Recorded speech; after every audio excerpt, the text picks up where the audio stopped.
अस्सलाम वालेकुम।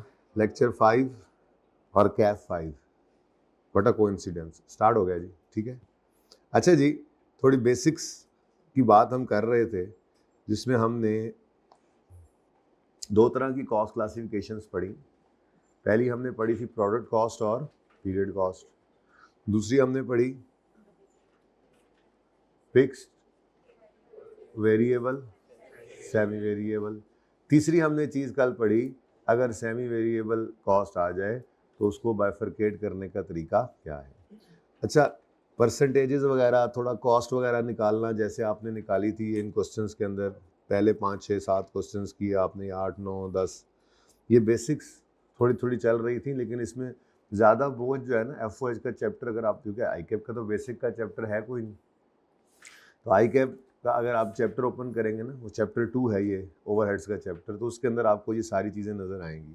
ये जो हमने टाइप्स ऑफ कॉस्ट पढ़ी हैं, फिक्स वेरिएबल वाली बाइफरकेशन की हमने, या ये पीरियड कॉस्ट, प्रोडक्ट कॉस्ट, तो वहाँ पे उसको उस चैप्टर में आपको ये थ्योरी नज़र आएगी। तो ये थ्योरी याद करने की ज़रूरत है, ये आपको ऑलरेडी याद हो गई है बातों बातों में ये सारी बातें, तो यहाँ से पढ़ना ज़रूर है। जो थ्योरी आपको नोट्स में थोड़ी बहुत हर चैप्टर में दी जाएगी, कम से कम वो थ्योरी आपने अच्छे से पढ़ लेनी है। एक बार पढ़ने पे लग जाएगा पता आपको कि हाँ हाँ बस ये चीज़ें हमें आती हैं, तो जब कभी रिवीजन हो तो एक नज़र उस पर डाल लेनी है और कुछ भी नहीं। ठीक है। अच्छा जी, आपको मैंने कौन कौन से क्वेश्चन होमवर्क में दिए थे? अच्छा, 10 तक तो कोई मसला नहीं ना आया किसी को? 10 तक किसी को कोई क्वेश्चन तो नहीं है 10 तक? ये एक मसला आया था एक स्टूडेंट को, और ये मसला जेन्युइन मसला भी था कि एक कुर्सी बनाने पर 1.5 घंटा इन टोटल लगता था, दो तरह के लेबर का। तो ओवरहेड्स के लिए जब उसने पर लेबर आर दे दिया था एफ तो क्या करें, 0.5 से मल्टीप्लाई करें या 1 से करें? तो हमने कहा था नहीं, ना 0.5 से ना 1 से, 1.5 से मल्टीप्लाई करें, क्योंकि एक कुर्सी पर इन टोटल 1.5 घंटा लेबर का लगता है। वो लेबर दो तरह की थी। ठीक है, 10वें में और को मसला, 11वां तो मैंने ही करवा दिया था, 12वां भी देखा था, 13वां सवाल कैसा रहा? ये इसका सोल्यूशन था नहीं था ना? चलो फिर इसको फटाफट कर लेते हैं, क्या ख्याल है? अच्छा सवाल है ये, क्विकली इसको करते हैं। नियत तो मैंने कर रखी है एफ का चैप्टर स्टार्ट करने की, पर मुझे लग नहीं रहा कि स्टार्ट होगा। एनीवेज कोई मसला नहीं है, 5 दिन बेसिक्स पे लग जाएं तो 5 दिन में हो जाए, बड़ी बात है, बड़ी बात है। ठीक है, हाँ बड़ी बात है। तो 13वां सवाल, लेकिन वैसे मैंने नोट्स आपकी कॉपी होने के लिए दे दिए हैं एफ के, और अब मैं इंशाल्लाह कोशिश करूँगा, वीकेंड आ गया है तो इस पर मैं आपके लिए सारे नोट्स तैयार कर दूँ।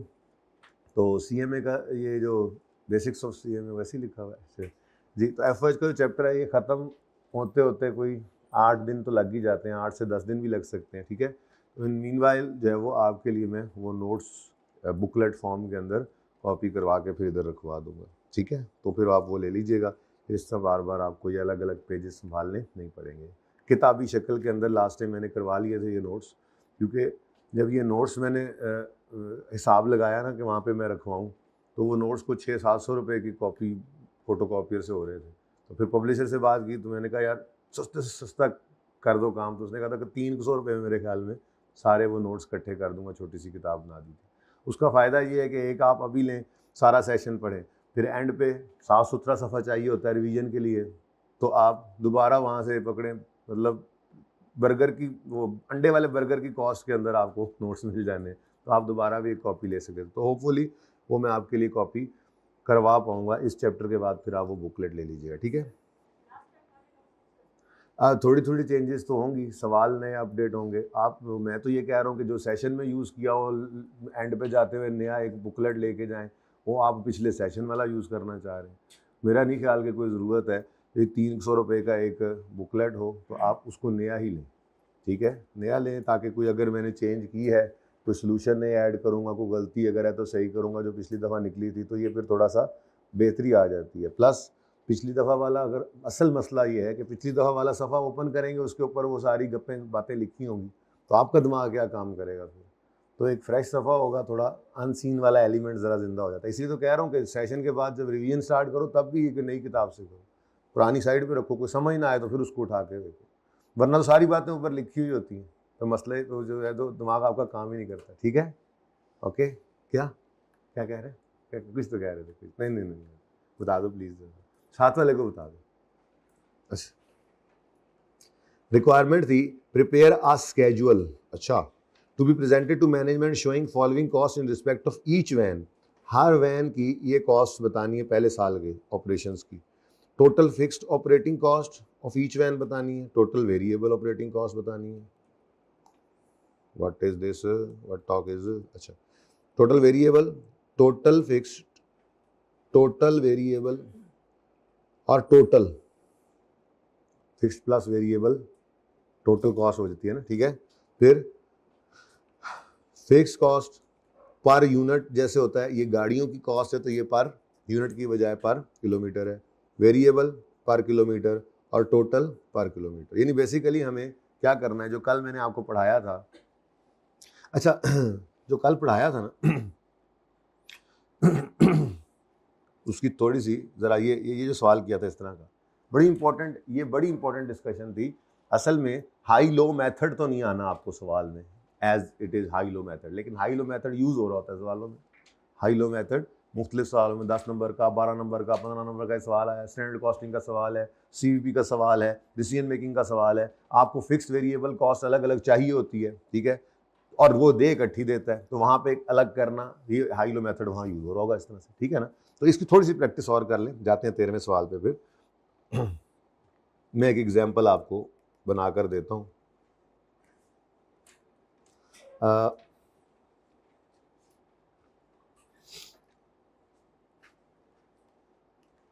हमने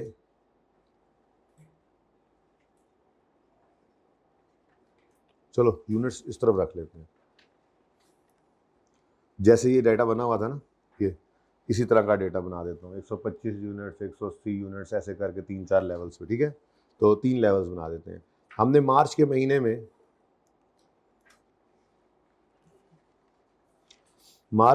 में हमने यूनिट्स से भी ऊपर रख लें इसको,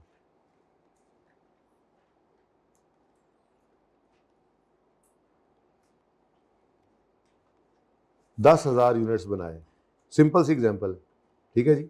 10,000 यूनिट्स हमने मार्च में प्रोड्यूस किए और अप्रैल में बढ़ा लो 16,000 यूनिट्स प्रोड्यूस किए और मई में 20,000 यूनिट्स प्रोड्यूस कर लिए। ज़रा 3 लेवल्स दे दिए मैंने, ठीक है।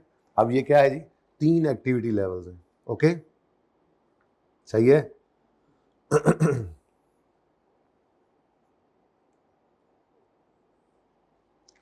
अच्छा, अब डिफरेंट कॉस्ट में दे रहा हूँ आपको वहाँ पे। तो पिछले सवाल में ना असल में वो मज़ा इसलिए नहीं आया मुझे सवाल में के अंदर, क्योंकि वो T1 T2 T3 लिखा हुआ है, पर्चे में T1 T2 T3 नहीं आता, पर्चे में कॉस्ट नाम से आती है, material, labour, direct material, direct labour, effort, इस तरह से, ठीक है ना। तो मटेरियल कॉस्ट मैं आपको दे रहा हूँ जी, मटेरियल कॉस्ट रुपीज़ में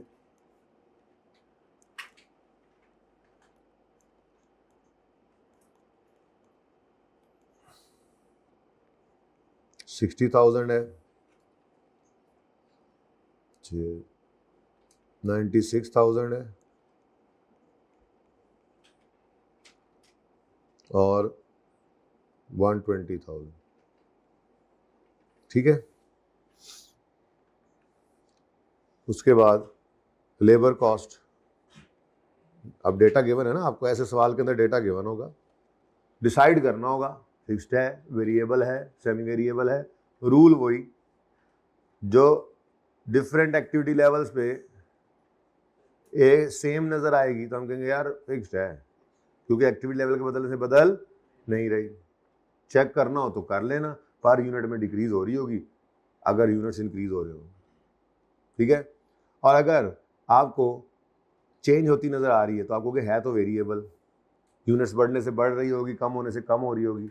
अब पक्की बात वेरिएबल है या नहीं है चेक करने के लिए क्या करोगे, पर यूनिट कैलकुलेट कर लोगे। अगर कांस्टेंट है तो आप कहोगे हाँ ठीक है ये वेरिएबल, और अगर ना तो 2-3 लेवल्स जो डिफरेंट हैं उन पे कांस्टेंट है, फिक्स नहीं है, और ना ही आपने पर यूनिट निकाली तो वो सेम निकली, तो इसका मतलब ना तितर ना बटेर, ठीक है ना। तो ये ज़रा काम करना होता है। फिर वहाँ से आपको असल में आपको तो चाहिए होती है डिफरेंट कॉस्ट। फिर आगे डिसीजन मेकिंग में ये करवा लेता है ना, मसलन कि जी ये पिछले साल की कॉस्ट थी, अगले साल के अंदर जी महंगाई एक्सपेक्टेड है, मटेरियल कॉस्ट इतने से बढ़ जाएगी, लेबर कॉस्ट इतने से बढ़ जाएगी, फलां चीज़ कम हो जाएगी, तो पहले वाली कॉस्ट होगी तो बढ़ा या कम करके आप आगे कॉस्ट वगैरह निकाल सकते हैं। ये असल में चल रहा होता है फिर आगे डिसीजन मेकिंग वगैरह के अंदर, या सीवीपी डिसीजन मेकिंग है, डिसीजन मेकिंग के अंदर फिर ये यूज़ कर रहे होते हो आप इस तरह से। स्टैंडर्ड कॉस्टिंग भी इसी तरह से, पिछले पीरियड का डेटा देख कहता है अब अगले पीरियड की प्लानिंग कर लो, ये स्टैंडर्ड सेट किया है और ये एक्चुअल आया है, तो ये सारी चीज़ें फिर आपको अलग अलग चाहिए होती हैं, ठीक है। तो ये ज़रूरी है इस पैटर्न को देखना। लाख रुपए इसको कर लेते हैं, 10 हो गया, तो 1,60,000 कर लो 10 रुपये में, और 2 लाख, ये रहूँ, ठीक है जी। उसके बाद FOH की कॉस्ट है 70,000, 100,000, 120,000। उसके बाद एडमिन कॉस्ट है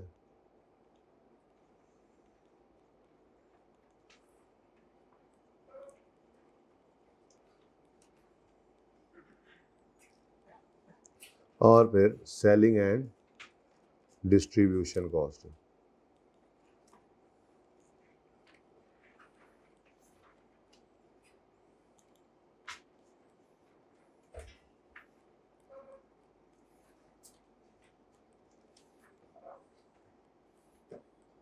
हाँ जी, ठीक है।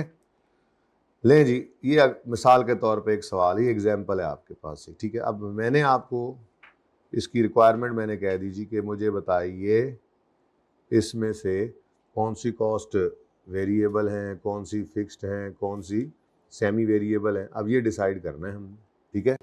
तो कैलकुलेटर पकड़ लो, फिर इसी यहीं पे थोड़ी सी जगह बना लेते हैं यार। क्या अब मैं बोर्ड के ऊपर इसको जाके क्या दोबारा करूं?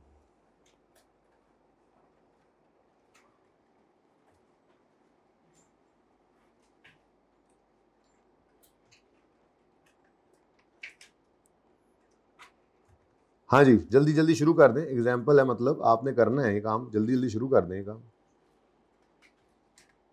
मैं तो ज़रा सेटिंग कर रहा हूँ।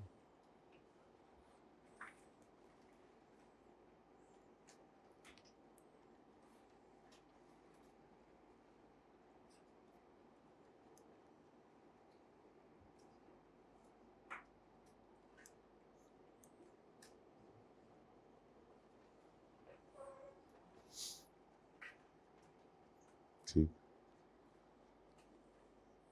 हाँ जी बच्चों, कैलकुलेटर्स उठाएं। अच्छा जी, सबसे पहले क्या आ रही है? Material cost. भाई अभी रख दो, देखते हैं, चैप्टर शुरू होता है तो ठीक है, वरना ये संभाल लेंगे, फिर कल दे देंगे, ठीक है। अच्छा जी, मटेरियल कॉस्ट फिक्स कॉस्ट है? नहीं, एक से ज़्यादा एक्टिविटी लेवल्स हो ना तो नाम की ज़रूरत नहीं, हम बिहेवियर से पहचान लेते हैं। अच्छा, दोनों तरह से हमें देखना हुआ करेगा, जहाँ पे एक से ज़्यादा लेवल पे नहीं होगी वहाँ पे नाम से पहचाना करेंगे ये कौन सी कॉस्ट है, वेरिएबल है, फिक्स्ड है, वो इंशाल्लाह देखेंगे आगे जाकर। पूरा एक टेबल आपके लिए बनाया हुआ है CP एनालिसिस, उससे पहले भी हम कुछ चैप्टर में यूज़ करते हैं। बहरहाल एक से ज़्यादा एक्टिविटी लेवल्स गिवन हो तो फिर हम बिहेवियर को देखकर डिसाइड करते हैं ये कॉस्ट फिक्स्ड है, वेरिएबल है, सेमी वेरिएबल है। अब मटीरियल कॉस्ट फिक्स्ड कॉस्ट है, नजर आ रहा है? नहीं है फिक्स कॉस्ट, बोलो बोलो, नहीं है फिक्स कॉस्ट। फिक्स कॉस्ट होती तो तीनों लेवल्स के ऊपर डिफरेंट आ रही होती। ओके, ठीक है। अच्छा, इसका मतलब ये वेरिएबल है, ये फिक्स तो नहीं है। अब अगला मसला, हो सकता है वेरिएबल हो, क्योंकि जैसे जैसे यूनिट्स बढ़ रहे हैं ये कॉस्ट भी बढ़ रही है। अब ये वेरिएबल लग तो रही है, कंफर्म करने के लिए क्या कर लें, पर यूनिट निकाल लें। तो 60,000 बटा 10,000 करेंगे तो 6 रुपये, तो 6 पर यूनिट आ गया। अच्छा, और 96,000 बटा 16 करें तो ओके, और अगर 1,20,000 बटा 20 करें तो इसका मतलब ये क्या है, डिसाइड हो गया, ये वेरिएबल कॉस्ट है, ठीक है जी, सही है। आ गया है लेबर कॉस्ट पे। लेबर कॉस्ट दिखने में फिक्स लग रही है? नहीं, सामने नजर आ रहा है कि ये एक्टिविटी लेवल के बदलने से चेंज हो रही है, तो फिक्स तो नहीं है। अब वेरिएबल हो सकती है, लेकिन कंफर्म करेंगे कैसे, पर यूनिट। अगर पर यूनिट में कांस्टेंट रही तो वेरिएबल है। समझ आ रही है? पहला दिन तो नहीं आपका, समझ आ रही है, ठीक है। तो बताओ जी, लाख बटा 10,000, 10 रुपये, ये ऐसे ही बस बनाया ना, सादा सा सवाल। अच्छा, 1,60,000, 10 ही है, ओके, तो ये भी वेरिएबल ही है, ठीक है। एफ ओ एच की कॉस्ट फिक्स तो नहीं नजर आ रही क्योंकि तीनों लेवल्स पे कांस्टेंट सेम नहीं है। अब वेरिएबल हो सकती है तो चेक कर लेते हैं। 70,000 बटा 10,000, 1,00,000 बटा 16,000,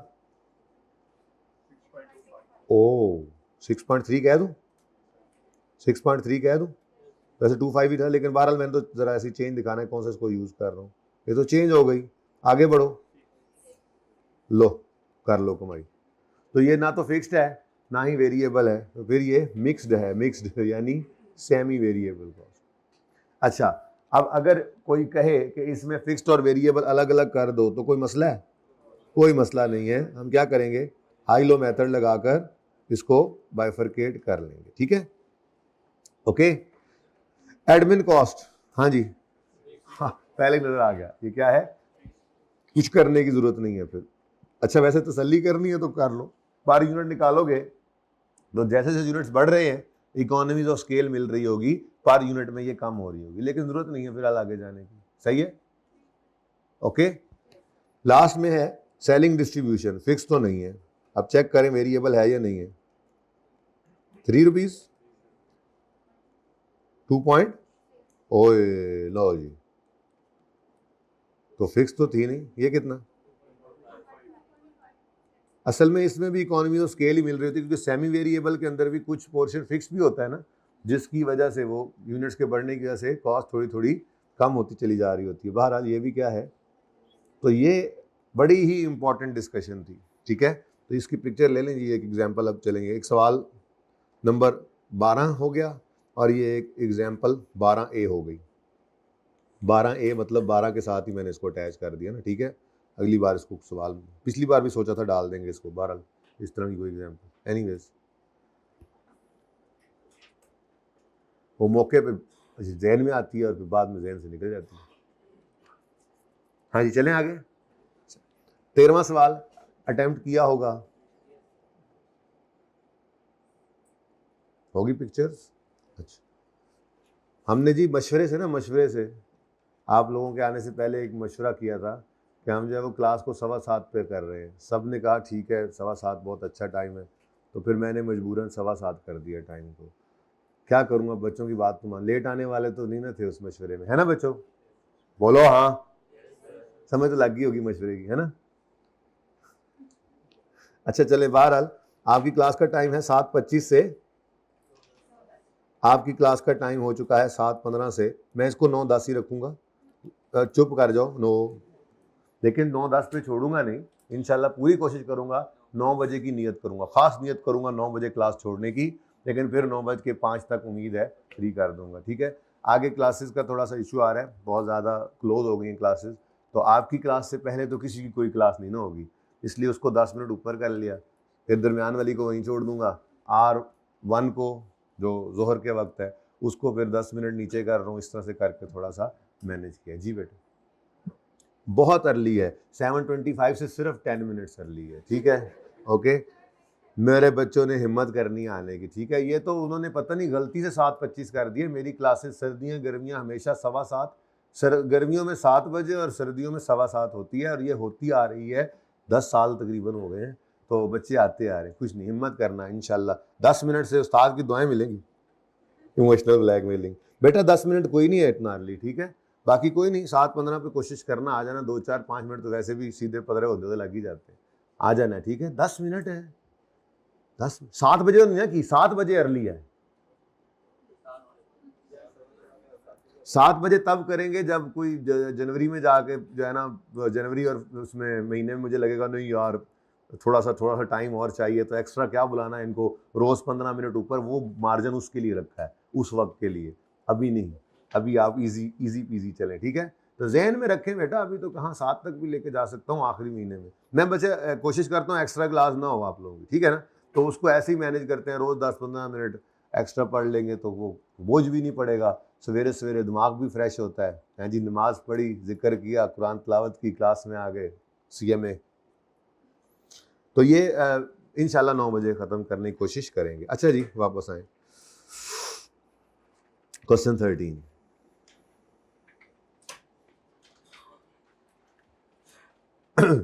अच्छा जी, बता दी थी रिक्वायरमेंट आपको। अब सवाल को पढ़ तो हमने लिया ही है, मतलब नहीं पढ़ा, पढ़ लेते हैं। Ternary packages is located in remote sites in an industrial state which is far away from central city. Management of companies now considering providing pick and drop facility। अच्छा, सोच रहे हैं कि पिक एंड ड्रॉप फैसिलिटी दें आपने employees को, शायद क्योंकि दूर बहुत है ना ये लोग, तो एम्प्लॉयज़ तंग होते हैं आते जाते हुए। तो एक कमेटी बन गई है और कमेटी के ज़िम्मे ये लगाया गया, जैसे हमारे पाकिस्तान में रूटीन है कमेटियाँ बनने की, यहाँ भी कमेटी, लेकिन बहरहाल इन्होंने कुछ कर दिखा दिया काम। कमेटी बनी है, इनको कहा गया होगा ना कि देखो जी, मिसाल के तौर पे डिफरेंट रूट्स हैं, ठीक है, कितने रूट्स हैं, हाँ डिफरेंट रूट्स हैं जी। हमारी फैक्ट्री जो है वो मिसाल के तौर पे है सुंदर इंडस्ट्रियल स्टेट में, ठीक है, तो एक रूट जो है वो शादरा से सुंदर का, एक रूट जो है वो इस तरफ से ठोकर से सुंदर का, एक रूट जो है वो इधर से क्या नाम है जल्लो मोड़ से। तो 3 रूट बना लिए उन्होंने पूरे लाहौर से, जो वैन्स जो हैं आएंगी फैक्ट्री के अंदर एम्प्लॉयज़ लेकर। तो उन्होंने रिव्यू किया ये सारा कुछ और अवेलेबल ऑप्शंस सामने रखते उन्होंने कहा है कि प्रपोजल क्या है, परचेज कर लें 3 वैन्स और उनको 3 डिफरेंट रूट्स पर चला दें, ठीक है, शादरे वाला, जल्लो वाला और ठोकर वाला, ठीक है, ये 3 रूट्स हैं। ओके चले। अच्छा, the information of each van is as follows. अब ये ईच वैन है, ईच वैन, ठीक है। परचेज प्राइस है, अब परचेज प्राइस कॉस्ट है ना, ये भी, ये फिक्स कॉस्ट है, वेरिएबल कॉस्ट है, सेमी वेरिएबल कॉस्ट है। फिक्स्ड वेरिएबल या सेमी वेरिएबल कॉस्ट। ये जो परचेज प्राइस होती है, ये जो कॉस्ट ऑफ व्हीकल है, ये कोई कॉस्ट नहीं होगी, इसमें से डेप्रिसिएशन निकलेगी। इस पूरे को कॉस्ट नहीं बना लेना, बता रहा हूँ। आप कभी जो एसेट खरीदते हैं उसको सारे को एक्सपेंस आउट कर देते हैं क्या? वो सारी कॉस्ट नहीं, वो एसेट बनता है। हाँ, वो आहिस्ता आहिस्ता एक्सपेंस बनता है, यानी डेप्रीसिएशन। तो डेप्रीसिएशन एक कॉस्ट है और वो आपको पता है कौन सी वाली कॉस्ट है, वो वेरिएबल कॉस्ट है, नहीं फिक्स कॉस्ट है। नहीं, देखना पड़ेगा मेथड कौन सा है। अगर स्ट्रेट लाइन या रिड्यूसिंग बैलेंस वाली डेप्रिसिएशन होगी तो फिक्स कॉस्ट है, और अगर यूनिट्स पर आप कर रहे हैं, यूनिट्स मेथड के ऊपर डेप्रिसिएशन, तो वो वेरिएबल हो जाएगी। Got it? अच्छा चले, तो इसका मतलब purchase price, trade in value, और साथ ही उसने ट्रेड इन वैल्यू मतलब रेजिडुअल वैल्यू, और साथ ही उसने 4 साल लाइफ भी दे दी। तो ये 3 चीज़ों से मिलकर हमारे पास क्या आएगा?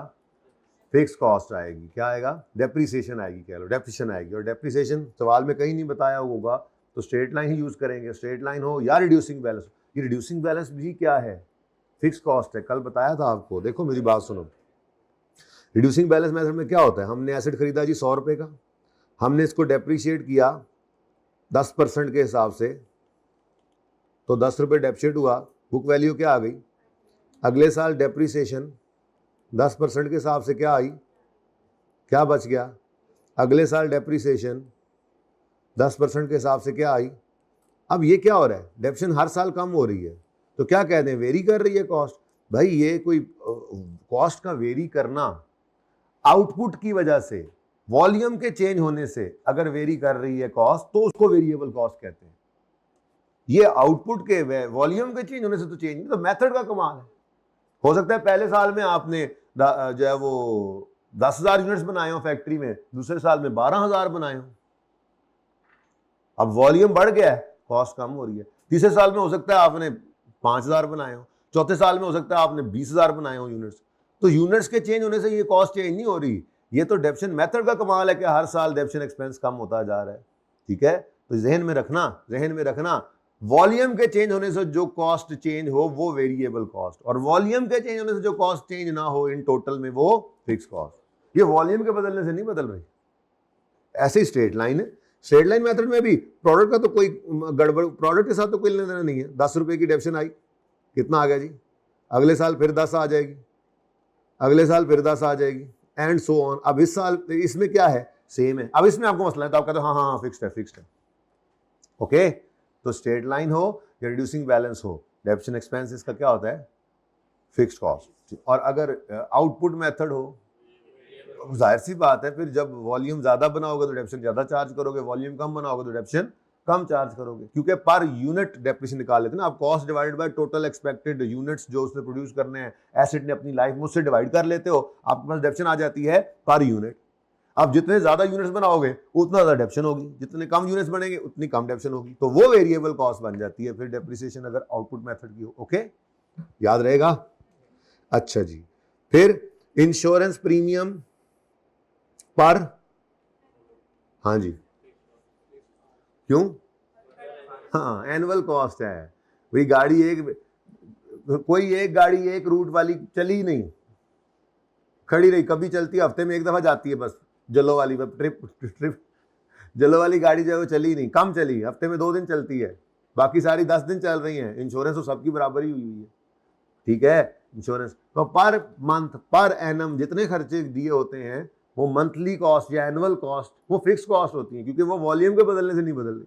गाड़ी ज्यादा चलेगी तो इंश्योरेंस ज्यादा होगी, बारिश ज्यादा होगी तो पानी ज्यादा आएगा, लेकिन गाड़ी ज्यादा चलेगी तो इंश्योरेंस ज्यादा नहीं होगी। इंश्योरेंस तो पर एनम प्रीमियम दे दिया हुआ है। ओके, अच्छा जी, quarterly servicing including change of, हाँ भाई, तेल पानी बदली करना, ये क्वार्टरली है। हाँ जी, क्या करें आप जी, क्यों जी? Quarterly servicing including change of lubricant, हर क्वार्टर में 4,000 रुपए का खर्चा आना है, देख लो। अब हमने ना एक रूल बनाया हुआ है कि हर, अच्छा क्वार्टर का मतलब क्या होता है? 4 माह, भाई कह रहे हैं 4 माह, 3 माह, एक साल में 4 क्वार्टर और हर क्वार्टर में 3 महीने। तो हमने एक रूल बनाया हुआ है कि हर 3 महीने के बाद हम गाड़ियों की ट्यूनिंग, ऑयल शायल सब कुछ जो है वो मेंटेनेंस वर्क जो है वो कर लेते हैं। अब इसका मतलब कोई गाड़ी देखो ना, रूट डिफरेंट है, ठोकर से सुंदर सबसे नज़दीक है, ओके, जो लो दूर है। ऐसे ही वो दूसरा कौन सा था, मीनार पाकिस्तान से आए थे, शाहदरा से, वो और भी दूर है। लेकिन हमने ये नहीं कहा कि 10,000 किलोमीटर चल जाएगी तो 10,000 ज़्यादा हो जाएगी, 5,000 किलोमीटर गाड़ी चल जाएगी तो हमने उसको मेंटेन करना है, बल्कि हमने क्या डिसाइड किया है कि हर 3 महीने बाद इसको, तो वही बात होगी, क्वार्टरली, मंथली, एनुअल खर्चा जो होता है वो क्या होता है? फिक्स कॉस्ट, ठीक है। तो ये भी क्या है? Fix cost. तो अभी तक क्या चल रहा है, यहां से क्या निकलेगा, यहां से क्या निकलेगा? डेप्रिसिएशन, जो क्या है, क्योंकि स्ट्रेट लाइन वाली यूज कर रहे हैं तो फिक्स कॉस्ट। उसके बाद इंश्योरेंस प्रीमियम पर एनम है, क्वार्टरली क्वार्टरली क्वार्टरली, फिर मैच जीत गए हैं। किस किसने देखा मैच? बेटा आपने मैच भी नहीं देखा और क्लास में भी लेट आए हो, ये तो कोई बात नहीं है। मैं चलो बंदा मैच देखते हो रात को, चलो सुबह सोते नमाज के बाद नींद पूरी करने सोया नहीं, आँख खुली, फिर भी बात समझ में आती है, इसके अलावा तो माफ़ी नहीं है। ज़ाया होने लगा था ना उस्ताद जी, पहले 10 ओवर तो यूँ लग रहा था, लेकिन वो टाइम ज़ाया नहीं हो रहा था, वो बंदे लग रहा था यार टाइम ही बस, लेकिन क्या करें, एंड तक बंदा देखता ही रहता है। अच्छा जी, रिप्लेसमेंट ऑफ स्पेयर पार्ट्स पर 20,000 किलोमीटर। अब ये ज़हन में रखो, ये कोई प्लांट नहीं है जिसने यूनिट्स बनाने हैं, ये गाड़ी है जिसने किलोमीटर्स चलना है, तो इसके यूनिट्स बेसिकली किलोमीटर्स हैं, माइल्स हैं, ठीक है। ओके, तो हर 20,000 किलोमीटर के बाद कुछ स्पेयर पार्ट्स हम रिप्लेस करते हैं। ये क्या है? ये वेरिएबल कॉस्ट है। ओके, नेक्स्ट, सही है ना? क्योंकि 20,000 किलोमीटर चलेगी गाड़ी तो कुछ पार्ट्स रिप्लेस होंगे, जो उतनी नहीं चलेगी वो नहीं होंगे, ज्यादा जो गाड़ी चलेगी उसके ज्यादा दफा पार्ट्स रिप्लेस करने पड़ेंगे, ठीक है। आगे जाकर देखेंगे ना किस गाड़ी में कितना चलना है, तो डिफरेंट हो जाएंगी वेरिएबल कॉस्ट, लेकिन फिक्स कॉस्ट चेंज नहीं होंगी। ओके, व्हीकल लाइसेंस फी पर एनम, बस आप तैयार हो गए इंशाल्लाह। बेसिक्स में बस यही करना था आपके साथ, और क्या। उसके बाद टायर रिप्लेसमेंट आफ्टर 40,000 किलोमीटर जी, cost of diesel per litre, जितने ज्यादा लीटर यूज होंगे उतना ज्यादा कॉस्ट आएगी, ठीक है। जो गाड़ी ज्यादा दूर के रूट पे जाएगी वो ज्यादा फ्यूल यूज करेगी तो ज्यादा कॉस्ट आएगी, तो ये वेरिएबल कॉस्ट है, ठीक है। उसके बाद कहता है annual running for each van will be as follows. A route वाली वैन एनुअल सालाना, ठीक है। और यहां पर उसने जो स्केड्यूल भी मांगा है वो मांगा है फर्स्ट ईयर ऑफ ऑपरेशंस का, ईयर पूरे ईयर का कैलकुलेशन करना है हमने, ठीक है। तो पूरे साल में ए रूट वाली वैन 80,000 किलोमीटर चलेगी, बी वाली 1,20,000 और शादरे वाली 1,60,000, सबसे दूर वाला है जी। The committee has estimated that average running will be 16 kilometre. मतलब कि ये जो गाड़ियां हम ले रहे हैं, ये अच्छी गाड़ियां यार हैं, तो वैन, केड़ी वैन है, हाइब्रिड वैन होंगी, हैं जी। 16 वैनें तो यार 5 किलोमीटर नहीं देती पर चल खैर, तो 16 किलोमीटर 1 लीटर के अंदर ये गाड़ी जो है वो एवरेज देगी, ठीक है। तो काम करते हैं शुरू। अब उसने मांगा क्या था हमसे, total fix cost, total variable cost और टोटल कॉस्ट, ठीक है। तो हम यूँ करते हैं, हम van A B C 3 vans कर लेते हैं। हालांकि फिक्स कॉस्ट तो तीनों की सेम आएगी, लेकिन वो स्केड्यूल बन जाएगा ना, तो उसी के नीचे फिर वेरिएबल की हेडिंग दे देंगे। वेरिएबल तो सबकी डिफरेंट आनी है, ठीक है। तो van A, van B, van C, total fix cost से कहानी शुरू करते हैं। हाँ जी, आखिरी रो के अंदर 3 से 4 बच्चे ऐसे हैं जिन्होंने एक बड़ा अहम ऐलान नहीं सुना है। वो अहम ऐलान ये है, कपास के काश्तकारों के नाम अहम पैगाम। दुबी सट्टी और जंगली जई चूंकि आ चुकी है, इसलिए हमने क्लास का टाइम चेंज कर दिया। अब ये तो कोई कह नहीं सकता सर हमारी इसके पहले क्लास होती है, इसलिए 10 मिनट टाइम ऊपर हो गया। एंडिंग टाइम मैंने रखा यही है कि मुझे वो असल में डांगा चुक लेंदे ने, थोड़ा सा आगे पीछे हो जाए ना, ऐसे घड़ी देख रहे होते हैं, ऐसे ऐसे ऐसे घड़ियाँ पीछे मुड़ मुड़ के घड़ी देख रहे हैं, टाइम हो गया है। तो ये इसलिए मैंने 9:10 ही रखा है। कोशिश करूंगा इसमें 5 पे 9 पे या 9:05 पे छोड़ दिया करूं, ठीक है। लेकिन आपका टाइम कमिटेड तो ये है ना, ये मैंने रोकास्ट करके बच्चों से पीछे किया, क्योंकि अगली क्लासेस बिल्कुल यूं हुई पड़ी थी और मेरे से नहीं मैनेज हो रहा था, ठीक है। अब लेट आने वाले सोच रहे हैं असी तो 7:25 तो नहीं सी पहुंचे,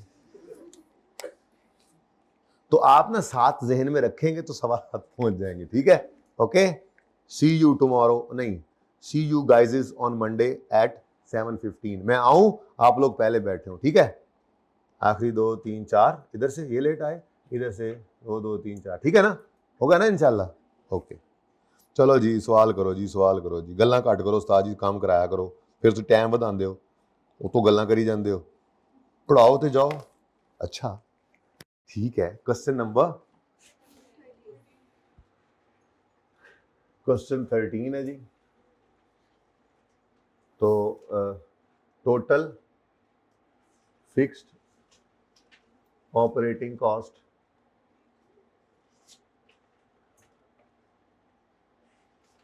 ये हम निकालेंगे यहां पर। देखें जी, वैन ए, वैन बी और वैन सी, 3 वैन हैं। तो इस तरह से हम कॉलमनर फॉर्म में चल लेते हैं, आसानी हो जाएगी, ठीक है। अब टोटल फिक्स कॉस्ट, कौन कौन सी कॉस्ट फिक्स हैं? सबसे पहले तो डेप्रिसिएशन है, ठीक है। अच्छा, डेप्रिसिएशन फिक्स कॉस्ट का कमाल ये है कि फिक्स कॉस्ट तीनों वैन में सेम रहेगी, लेकिन इसको इस टेबल में इसलिए डाल रहा हूं कि उसने हर वैन की टोटल कॉस्ट ईच वैन का कहा है ना, स्केड्यूल बोल दिया, इसलिए मैं इस तरह से बना रहा हूं, ठीक है।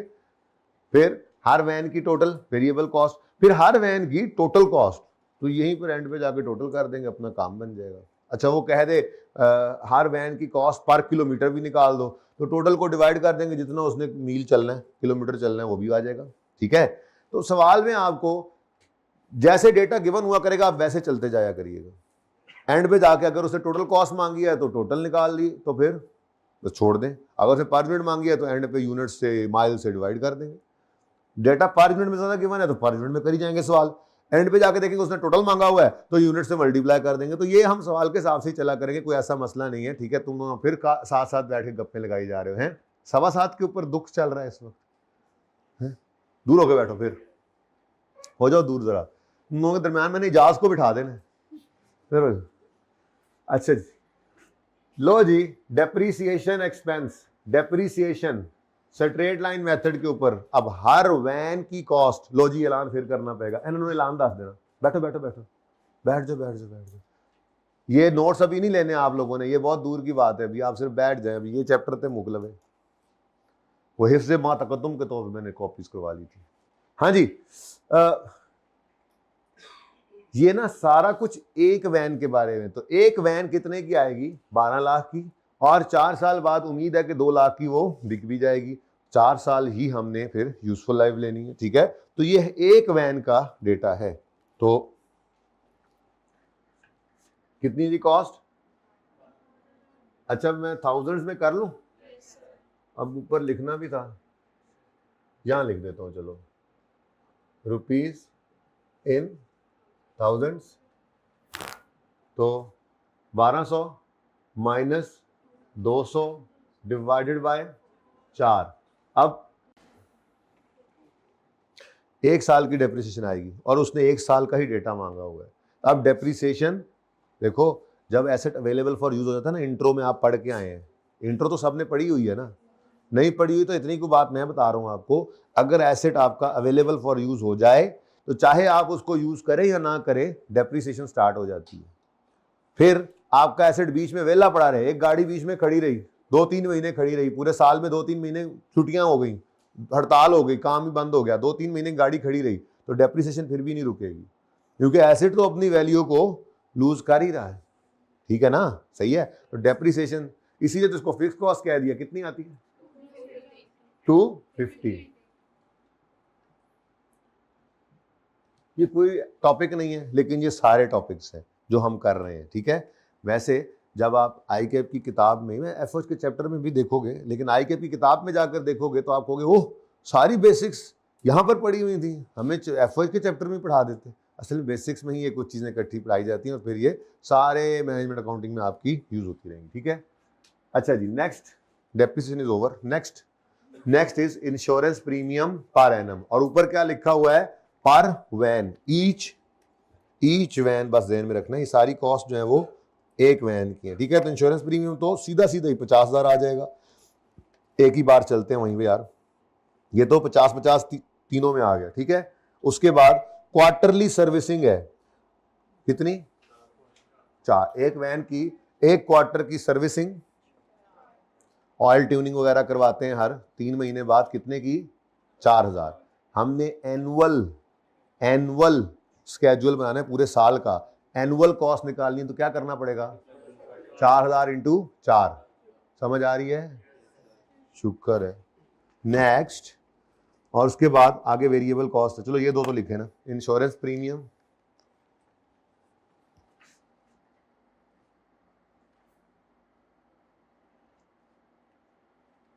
पर ईयर है। ठीक है, इंश्योरेंस प्रीमियम पर ईयर है 50। किसने ये सवाल ट्राई किया था? अच्छा, कोई बात नहीं है, एंड आंसर सेम है तो कोई मसला नहीं है। स्टार्ट ही सेम नहीं है, ये डेप्रिसिएशन गलत निकल आई थी। नहीं, मतलब कि आपने एंड पे टोटल वेरिएबल कॉस्ट निकाली, वो वही है जो मैं यहाँ पे निकालूंगा, तो जो मर्जी फॉर्मेट हो। वैसे भी बेसिक्स चल रही है, मैं इंशाल्लाह कोशिश करूंगा कि ये वाला मसला हमारा नहीं रहेगा। हम कोई भी टॉपिक जो है उसके सवाल एक ही तरह से किया करेंगे, तो ये मसला जो कॉस्ट में बच्चों को होता ही नहीं रहेगा, इंशाल्लाह नहीं रहेगा। ठीक है ना? हाँ, फिर भी अगर आप किसी और तरीके से करें, वर्किंग में पाबंद नहीं करता, मेन फॉर्मेट में करता हूँ बस। वर्किंग जैसे मर्जी शुरू हो जाओ, एक तरफ से शुरू हो जाओ, एंड पे जाके कहीं ना कहीं नतीजा निकला है, कोई मसला नहीं है। एंड आंसर सेम होना चाहिए, भावें जेड़े राह तो मर्जी आओ। नेक्स्ट है जी क्या था? सर्विसिंग। सो सर्विसिंग आगे क्या लिखा हुआ था? क्वार्टरली सर्विसिंग, चेंज ऑफ लुगरी। चलो ठीक, सर्विसिंग काफी है, एडी अंग्रेजी कौन लिखे। अब देखो जी, एक क्वार्टर, एक वैन के ऊपर एक क्वार्टर बाद कितना खर्चा आता है हमारा? 4,000। तो 1000 में चल रहे हैं ना, ठीक है। और कितने क्वार्टर्स हैं साल में? 4। तो सर्विसिंग की कॉस्ट कितनी आ गई? ठीक है। अच्छा, फिलहाल ना मैं वेरिएबल कॉस्ट को जरा 1 मिनट के लिए इग्नोर इसलिए कर रहा हूँ कि वो जरा स्केड्यूल बनाना शुरू कर दिया ना, तो मैं गिनती करूँ कितनी लाइनें छोड़नी है, छोड़ो बस, ठीक है, वेरिएबल को एक ही दफा देते हैं। ठीक है, तो वेरिएबल 1 मिनट रोक कर, लाइसेंस फी पर एनम, तो व्हीकल की एनुअल लाइसेंस फी, इंश्योरेंस प्रीमियम इधर लिखना चाहिए था, वैसे यूं लिखता हूं मैं, ठहरो, एनुअल इंश्योरेंस, ताकि आपको जरा दूर से नजर आए क्यों इसको मैंने फिक्स में लिखा। Annual insurance premium, annual servicing, आपके सर्विसिंग तो क्वार्टरली थी, हाँ बिल्कुल क्वार्टरली थी, लेकिन मैंने कन्वर्ट किया ना उसको एनुअल में, 4 इंटू 4। अब क्या आया आगे? एनुअल व्हीकल लाइसेंस फी, तो एनुअल लाइसेंस फी कितनी है जी? 8 है तो तीनों की फिर 8 ही है, एक जैसी वैन है ना। तो एनुअल एनुअल एनुअल लिखा ताकि आपको पक्का पता लगे कि ये फिक्स क्यों है, क्योंकि ये ज़्यादा कम चलने से चेंज नहीं होगी। व्हीकल का लाइसेंस फी उतनी है, लाइसेंस व्हीकल का उतने का ही है, कम चलाओ या ज़्यादा चलाओ लाइसेंस मिल गया आपको, ठीक है। और कोई फिक्स कॉस्ट है? और फिक्स कॉस्ट कोई नहीं है। चलें, तो अब इसका मैं टोटल कर सकता हूँ, ठीक है। फिर भी एहतियातन मैंने एक लाइन थोड़ी सी ज़रा ऐसे छोड़कर आपने ठीक है, तो क्या कर देना है यहाँ पर, लें जी टोटल बता दें 324। अच्छा जी, तो आपने निकाल के दिया जी 324 वैन ए का। चलो कुछ मुझे भी कर लेने दो, 2 का मैं निकाल देता हूँ, फिर ये ना कहो आप खुद तो कैलकुलेशन करता कोई नहीं। अब ये क्या आ गया जी हमारे पास, टोटल फिक्स्ड कॉस्ट।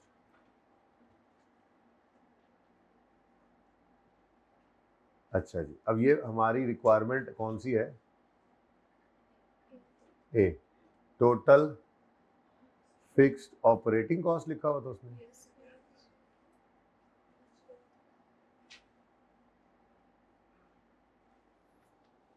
ठीक हो गया जी। नेक्स्ट शुरू कर दे जी, अब total variable operating cost, variable operating भी लिख देते हैं।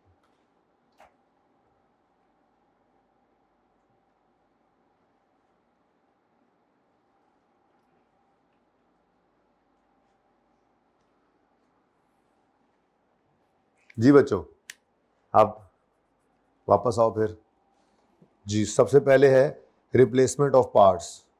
हर 20,000 किलोमीटर के बाद पार्ट्स रिप्लेस होने हैं। इसका मतलब ए वैन, जो ए रूट वाली वैन है, अगर वो 80,000 किलोमीटर चल रही है पूरे साल में, तो 80 डिवाइडेड बाय, ये क्या है जी, 15,000 रुपये, ऐसे ही है, ओके। अब एक वैन चल रही है कितनी, 80,000, और बल्कि इसका कुछ ऐसा फॉर्मूला बनाया कि मैं अंग्रेजी में ना एक ही बार लिखूं, ठीक है ना। मतलब ये तो मुझे 3 दफा फॉर्मूला लिखना पड़ेगा, क्या ख्याल है। तो एनुअल रनिंग पकड़ो,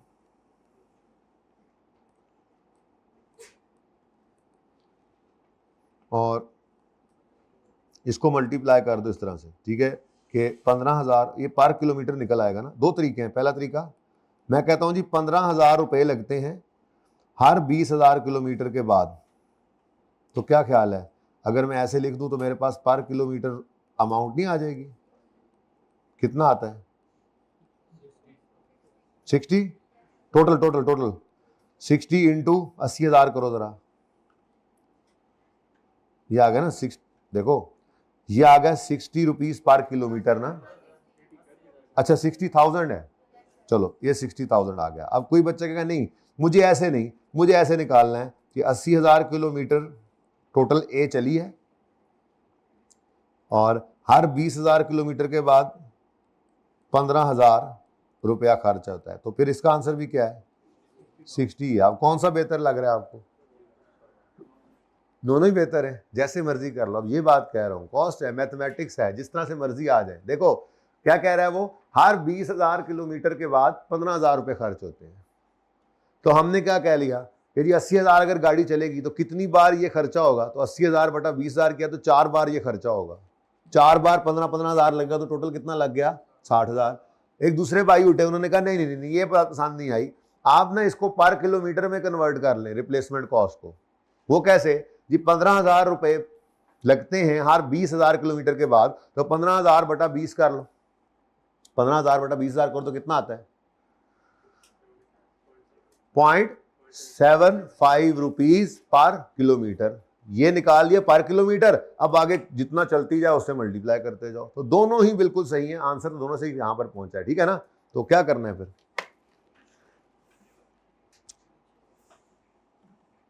annual running divided bye 20,000 multiplied by ₹15,000। एक ये तरीका है, एनुअल रनिंग सिर्फ लिख देना ना अंग्रेजी में, तो 20 और 15 तो सेम रहना है। या फिर ये काम कर दो, क्या पसंद कर रहे हो जी, पहला या दूसरा, जल्दी बताओ, पहला या दूसरा, पहला या दूसरा? मैं इसको भी लिखता हूं ना यार, मैं ये कहना चाह रहा हूं annual running divided bye 20,000 kilometre multiplied by ₹15,000। अब बताओ, अब तो दोनों के फॉर्मूला आ गए ना। हाँ जी, कौन सा बताओ दो, जल्दी बताओ, जल्दी बता दो। सेकंड ज्यादा अच्छा है। हाथ खड़ा करें फर्स्ट वाले, फर्स्ट फॉर्मूला। हाथ खड़ा करें सेकंड वाले। दिल तो कह रहा है फर्स्ट कर दो जी। क्या चीज है जी? Annual running cost.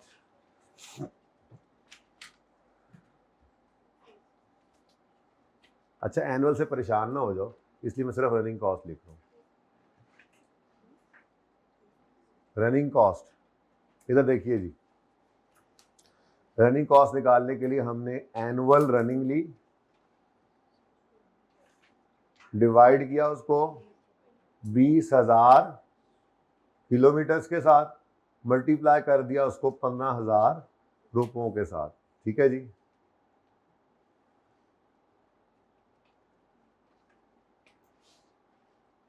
आंसर इसका आया था 60,000।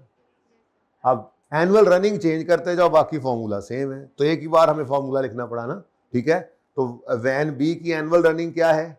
120,000। वैन सी की एनुअल रनिंग क्या है? 1,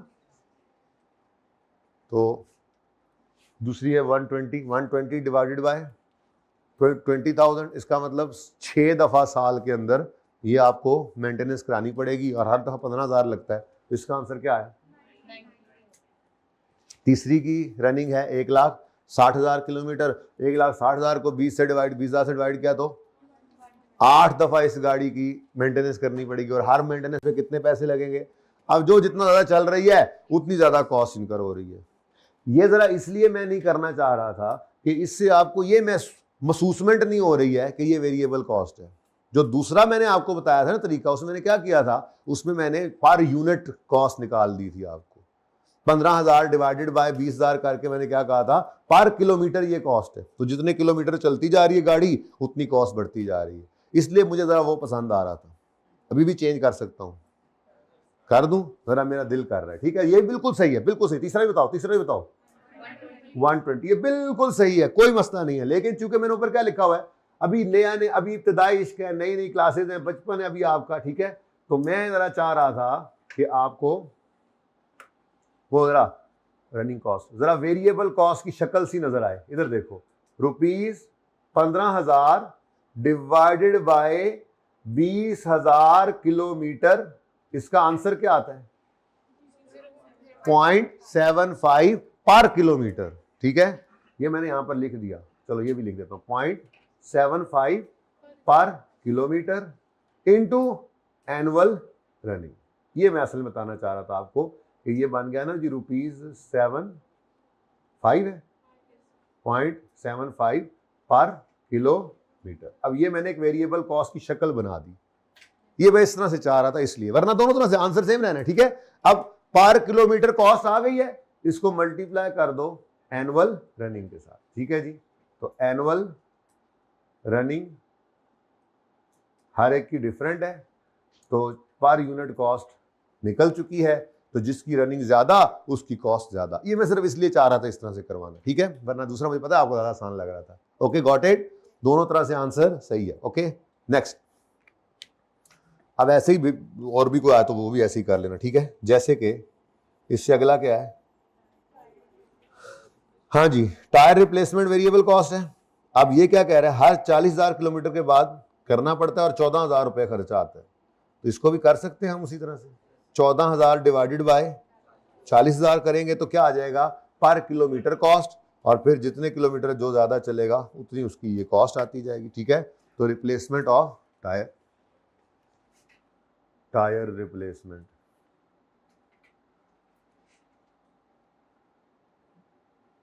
टायर रिप्लेसमेंट। अब मैं ये नहीं लिखूंगा, ठीक है ना? तो ₹14,000 है डिवाइडेड बाय 40,000 किलोमीटर्स। यहां से आ गया पर किलोमीटर, मैं लिख नहीं रहा। ठीक है ना, जरा जगह तंग है पहले ही। इनटू एनुअल रनिंग, हाँ जी, अब सिंपल, अब कैलकुलेटर मारते जाओ, एक बार कर लो ना 14,000 डिवाइड बाई 40,000, जो आंसर आया उसको पहले मल्टीप्लाई किया आपने 80,000 से 20, फिर आप वापस करो, वो पीछे वाला बटन दबाओगे, फिर उसी पे आ जाएगा आंसर पे, फिर उसको मल्टीप्लाई करो 120,000 से, इसी तरह से 86। अच्छा,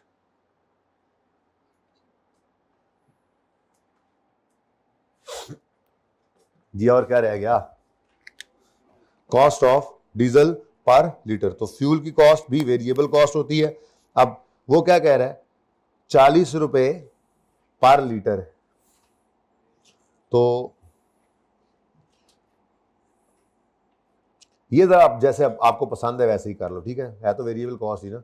जैसे आप अपनी बाइक की या गाड़ी की एवरेज नहीं निकालते, ठीक है, आपने कहा जी वो हम लाहौर से निकले, हम पिंडी गए, ठीक है जी, तो हमारे तकरीबन 350 किलोमीटर का सफ़र गाड़ी ने तय किया, और हमारी गाड़ी के अंदर हमने फ्यूल डलवाया, लेट से फ्यूल इसने खा लिया 22 लीटर मिसाल के तौर पे, ठीक है, तो आपने कहा जी 350 किलोमीटर को डिवाइड कर दें 22 लीटर्स के साथ, तो क्या आंसर आएगा? 15.1, तो इस जो भी है, ठीक है, 15 किलोमीटर्स पर लीटर आ गया ना।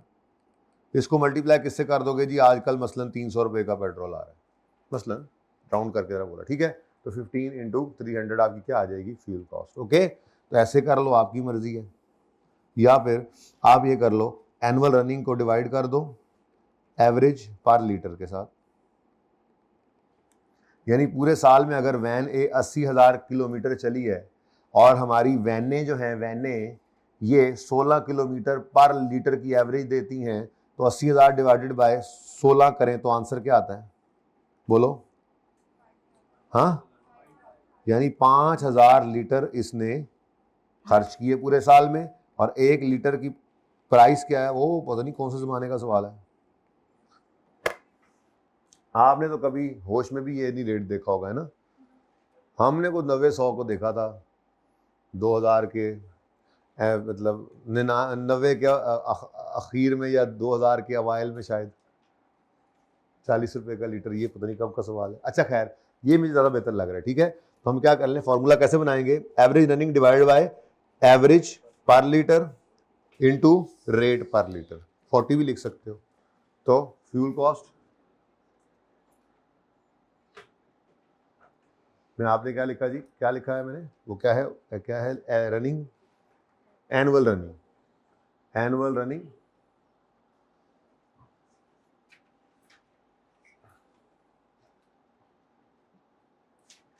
एनुअल रनिंग डिवाइडेड बाय, जी आगे क्या है वो अंग्रेजी में लिखा हुआ, हाँ, एवरेज पर लीटर, एवरेज कितनी देती है ये गाड़ी पर लीटर, तो इससे हमारे पास आ जाएगा टोटल गाड़ी कितने किलोमीटर कितने लीटर गाड़ी ने खर्च किए, इनटू कॉस्ट पर लीटर में डायरेक्टली लिख देता हूँ, एक ही कॉस्ट है, डिफरेंट थोड़ी है, कोई डिफरेंट तेल थोड़ी डलते हैं हर गाड़ी में, इसमें जी हाई ऑक्टेन डालते हैं जी, इसमें डीजल डलता है जी, इसमें जी पेट्रोल डलता है जी, नहीं। अच्छा ले जी, अब कैलकुलेटर है और आप हैं और आंसर है, पहली 80,000 रनिंग वाली, 80,000 डिवाइड बाय 16 इंटू 40, 16 ही है ना, हाँ जी, 200 रुपये की फ्यूल कॉस्ट आ गई। दूसरी गाड़ी की रनिंग 1,20,000 डिवाइडेड बाय 16 इंटू 40, कोई 300 कह रहा है, कोई 600 कह रहा है।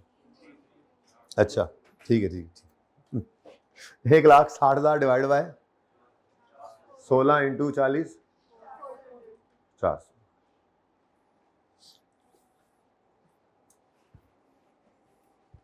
हाँ जी, और कुछ तो नहीं रह गया? मेरे ख्याल में कुछ नहीं रह गया, है ना, सब कुछ ही पूरा हो गया। चलो, अब ये हमारे पास क्या आ गई? Total variable cost.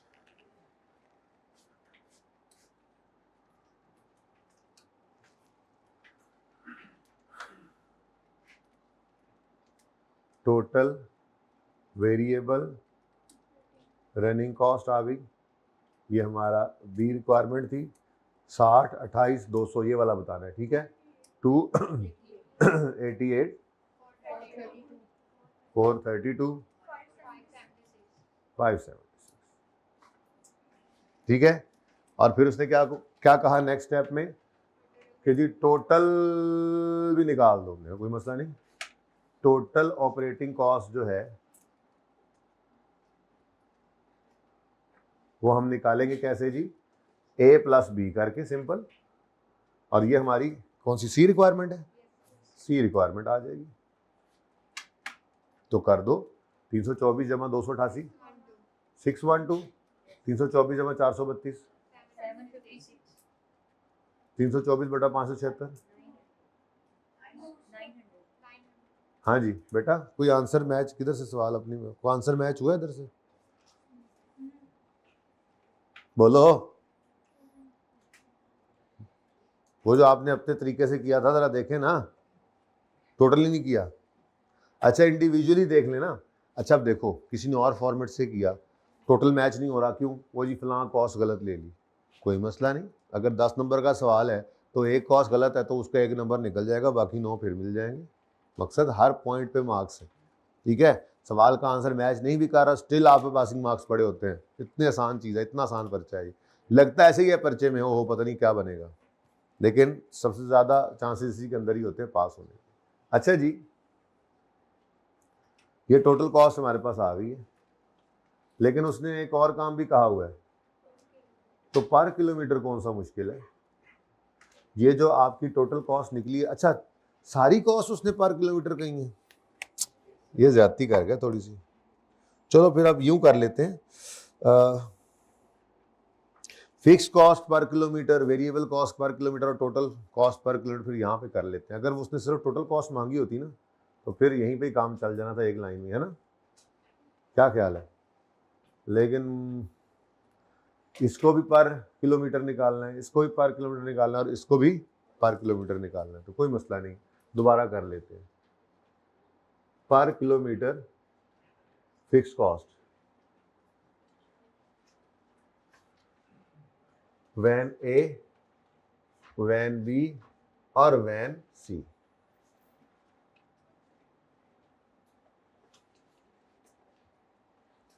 ले जी, फॉर्मूला एक ही बार लिख लेते हैं जी। Total fix cost operating cost, fixed operating cost, चलो ऊपर लिखना है तो पर किलोमीटर फिक्स्ड ऑपरेटिंग कॉस्ट जो है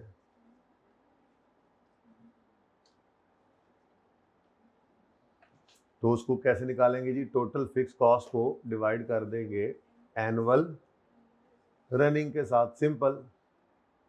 अब टोटल फिक्स कॉस्ट कहां से मिलेगी आपको, वो ए, यहां पे क्या लिख दोगे ए, काम हो गया।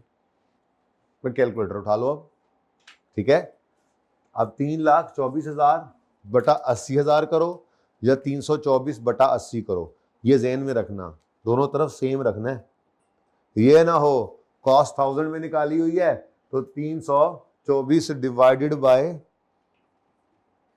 बाय 80,000 कर रहे हो, गलत हो जाएगा, ठीक है।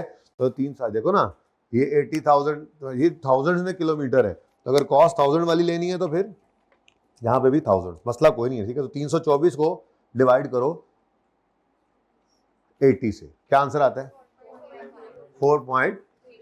अब 4.05, आगे बढ़ो, ये क्या बात हुई 2.7, ये कम क्यों हो गया। फिक्स कॉस्ट जो है इन टोटल कांस्टेंट रहती है, पर यूनिट कम होती है, पर वॉल्यूम बढ़ने पर कम होती है, इकोनॉमीज ऑफ स्केल मिल रही है ना, ठीक है जी। 2.03 कर लें, जे ताड़ी इजाजत होए थे। उसके बाद per kilometre variable operating cost, अब वेरिएबल है ना, मुझे लगता है ये कांस्टेंट रहेगी। बहरहाल total variable cost part B, वो requirement B divided by annual running कर लें। तो यार सवाल बड़ा टाइम लग गया यार, फायदा हुआ या नुकसान हुआ इसको करने से? इससे तरह थोड़ा सा ना और आपकी आगे बुनियाद पक्की होती जा रही है ना।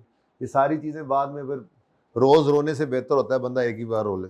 अक्सर ऐसे ही किया करेंगे हम, कोई मुश्किल कॉन्सेप्ट आएगा वो एक दिन टिका के उस रो लिया उस पर, उसके बाद फिर जब जब वो आएगा हंसते हंसते गुजरा करेंगे, ना कि रोज़ रोए हैं जी। नींद तो पूरी करके आया, कोई मैच के बाद क्या करते रहे? मैच तो चलो देखा था मैच, उल्टा तुमने मैच ही नहीं देखा। अच्छा जी बताएं जी।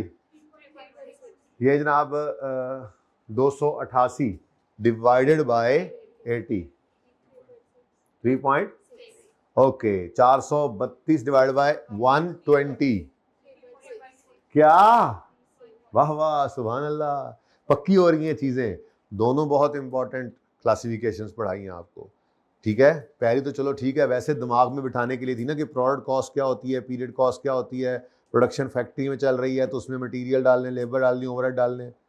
लेकिन ये ज़्यादा इंपॉर्टेंट क्लासिफिकेशन है कि जब आपको अलग अलग करना पड़ता है, ख़ास तौर पे सेमी वेरिएबल कॉस्ट को। आगे जाकर देखेंगे इसके समरात इंशाल्लाह। तीसरा भी नहीं होना है जी, क्योंकि उसने कोई डिस्काउंट कहीं पर नहीं दिया, जितना मर्जी ज़्यादा गाड़ी चल ले, कोई पेट्रोल पंप वाले डिस्काउंट नहीं देते थे फ्यूल के ऊपर। तो इसका मतलब फिर वेरिएबल कॉस्ट ने पर किलोमीटर तो सेम ही रहना था जब कोई डिस्काउंट नहीं है तो। ओके सही है। और उसके बाद आपकी पर किलोमीटर टोटल ऑपरेटिंग कॉस्ट, इसके लिए आप टोटल ऑपरेटिंग कॉस्ट ले लें। ये एक बार अंग्रेजी वाला वो लिख लेते हैं ना, फॉर्मूला जान छूट जाती है, बार बार नहीं करना पड़ता। C divided by annual running, time बच जाता है फिर पर्चे में। हाँ जी 612 बटा 80 7.6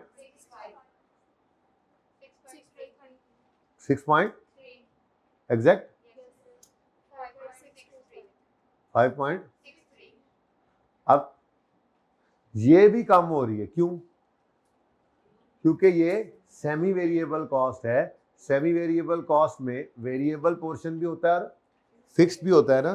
तो वेरिएबल तो कांस्टेंट रहता है, लेकिन फिक्स्ड में क्या आती है? कमी विद इंक्रीज इन वॉल्यूम। तो वो उसकी वजह से सेमी वेरिएबल, तो सेमी वेरिएबल का ट्रेंड यही होता था। सेमी देखो, फिक्स कॉस्ट वो जो इन टोटल फिक्स रहे, लेकिन पर यूनिट डिक्रीज हो वाइल इंक्रीज इन वॉल्यूम। और पर यूनिट कम हो, पर यूनिट बढ़ेगी अगर यूनिट्स कम होंगे, पर यूनिट कम होगी अगर यूनिट्स बढ़ रहे हैं। ठीक है, ये ट्रेंड पढ़ा था।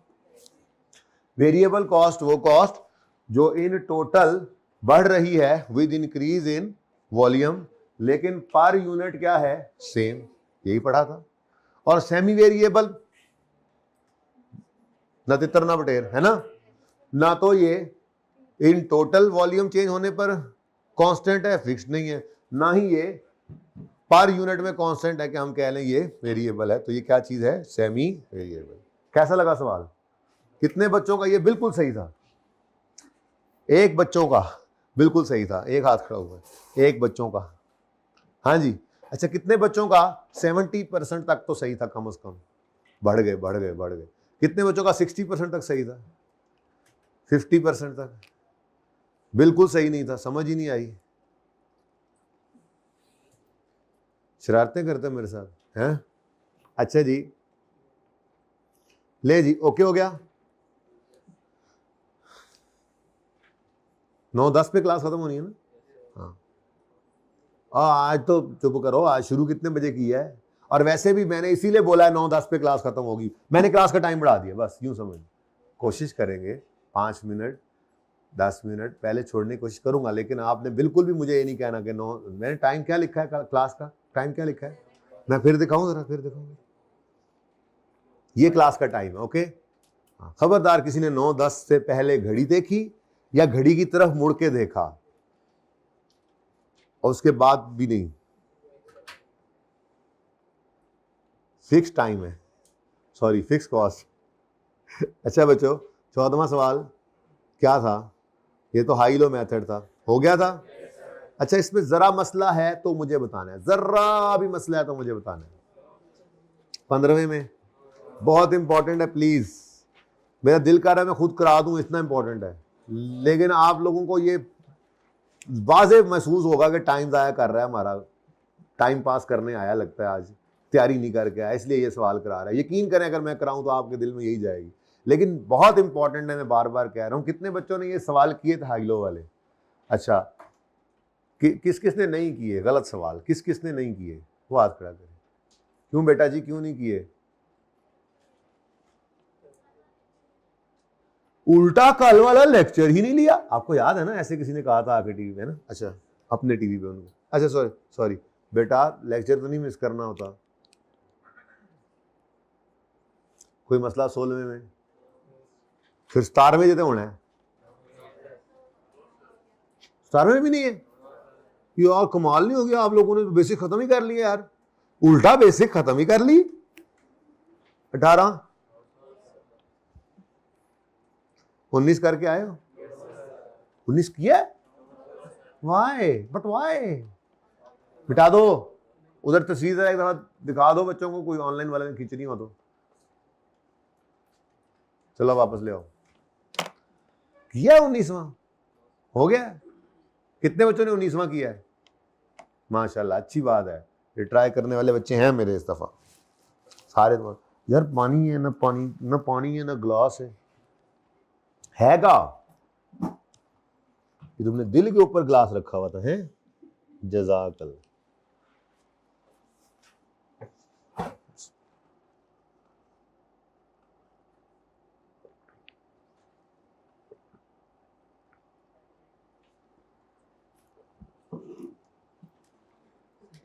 अच्छा जी, रह तो सिर्फ 19 और 20 ही गए, 19-20 का फर्क रह गया बस, जिस वजह से FY शुरू नहीं हो पाएगा। 19-20 का फर्क, लेकिन ये 19वां सवाल करवाऊंगा, 20वें की बुनियाद डालूंगा, FY का नाम तो जरूर लिखूंगा, मेरा दिल बड़ा है। ठीक है, कल आपका ऑफ है अल्हम्दुलिल्लाह, और फिर आपके जो है वो बेसिक्स सारी ख़त्म हो चुकी होगी, तो आपने बेसिक्स को बैठ के पूरा एक सिटिंग में करना है। अब ये वो तरीका वारदात है जिससे आपने अपने CMA को या किसी भी पर्चे को काबू करना होता है, लेकिन ख़ास तौर पे CMA। ठीक है, जो टॉपिक ख़त्म हो जाएगा वो टॉपिक, अब इसमें तो टॉपिक ही एक हुआ, मतलब टॉपिक क्या हुआ, बेसिक्स हुई हैं, तो ये सारे बेसिक्स वाले सवाल एक गो में करने हैं, चाहे 1 घंटा लगे, चाहे 2 लगे, चाहे 3 लगे, चाहे 5 लगे, चाहे 10 लगे, मेरी बला से।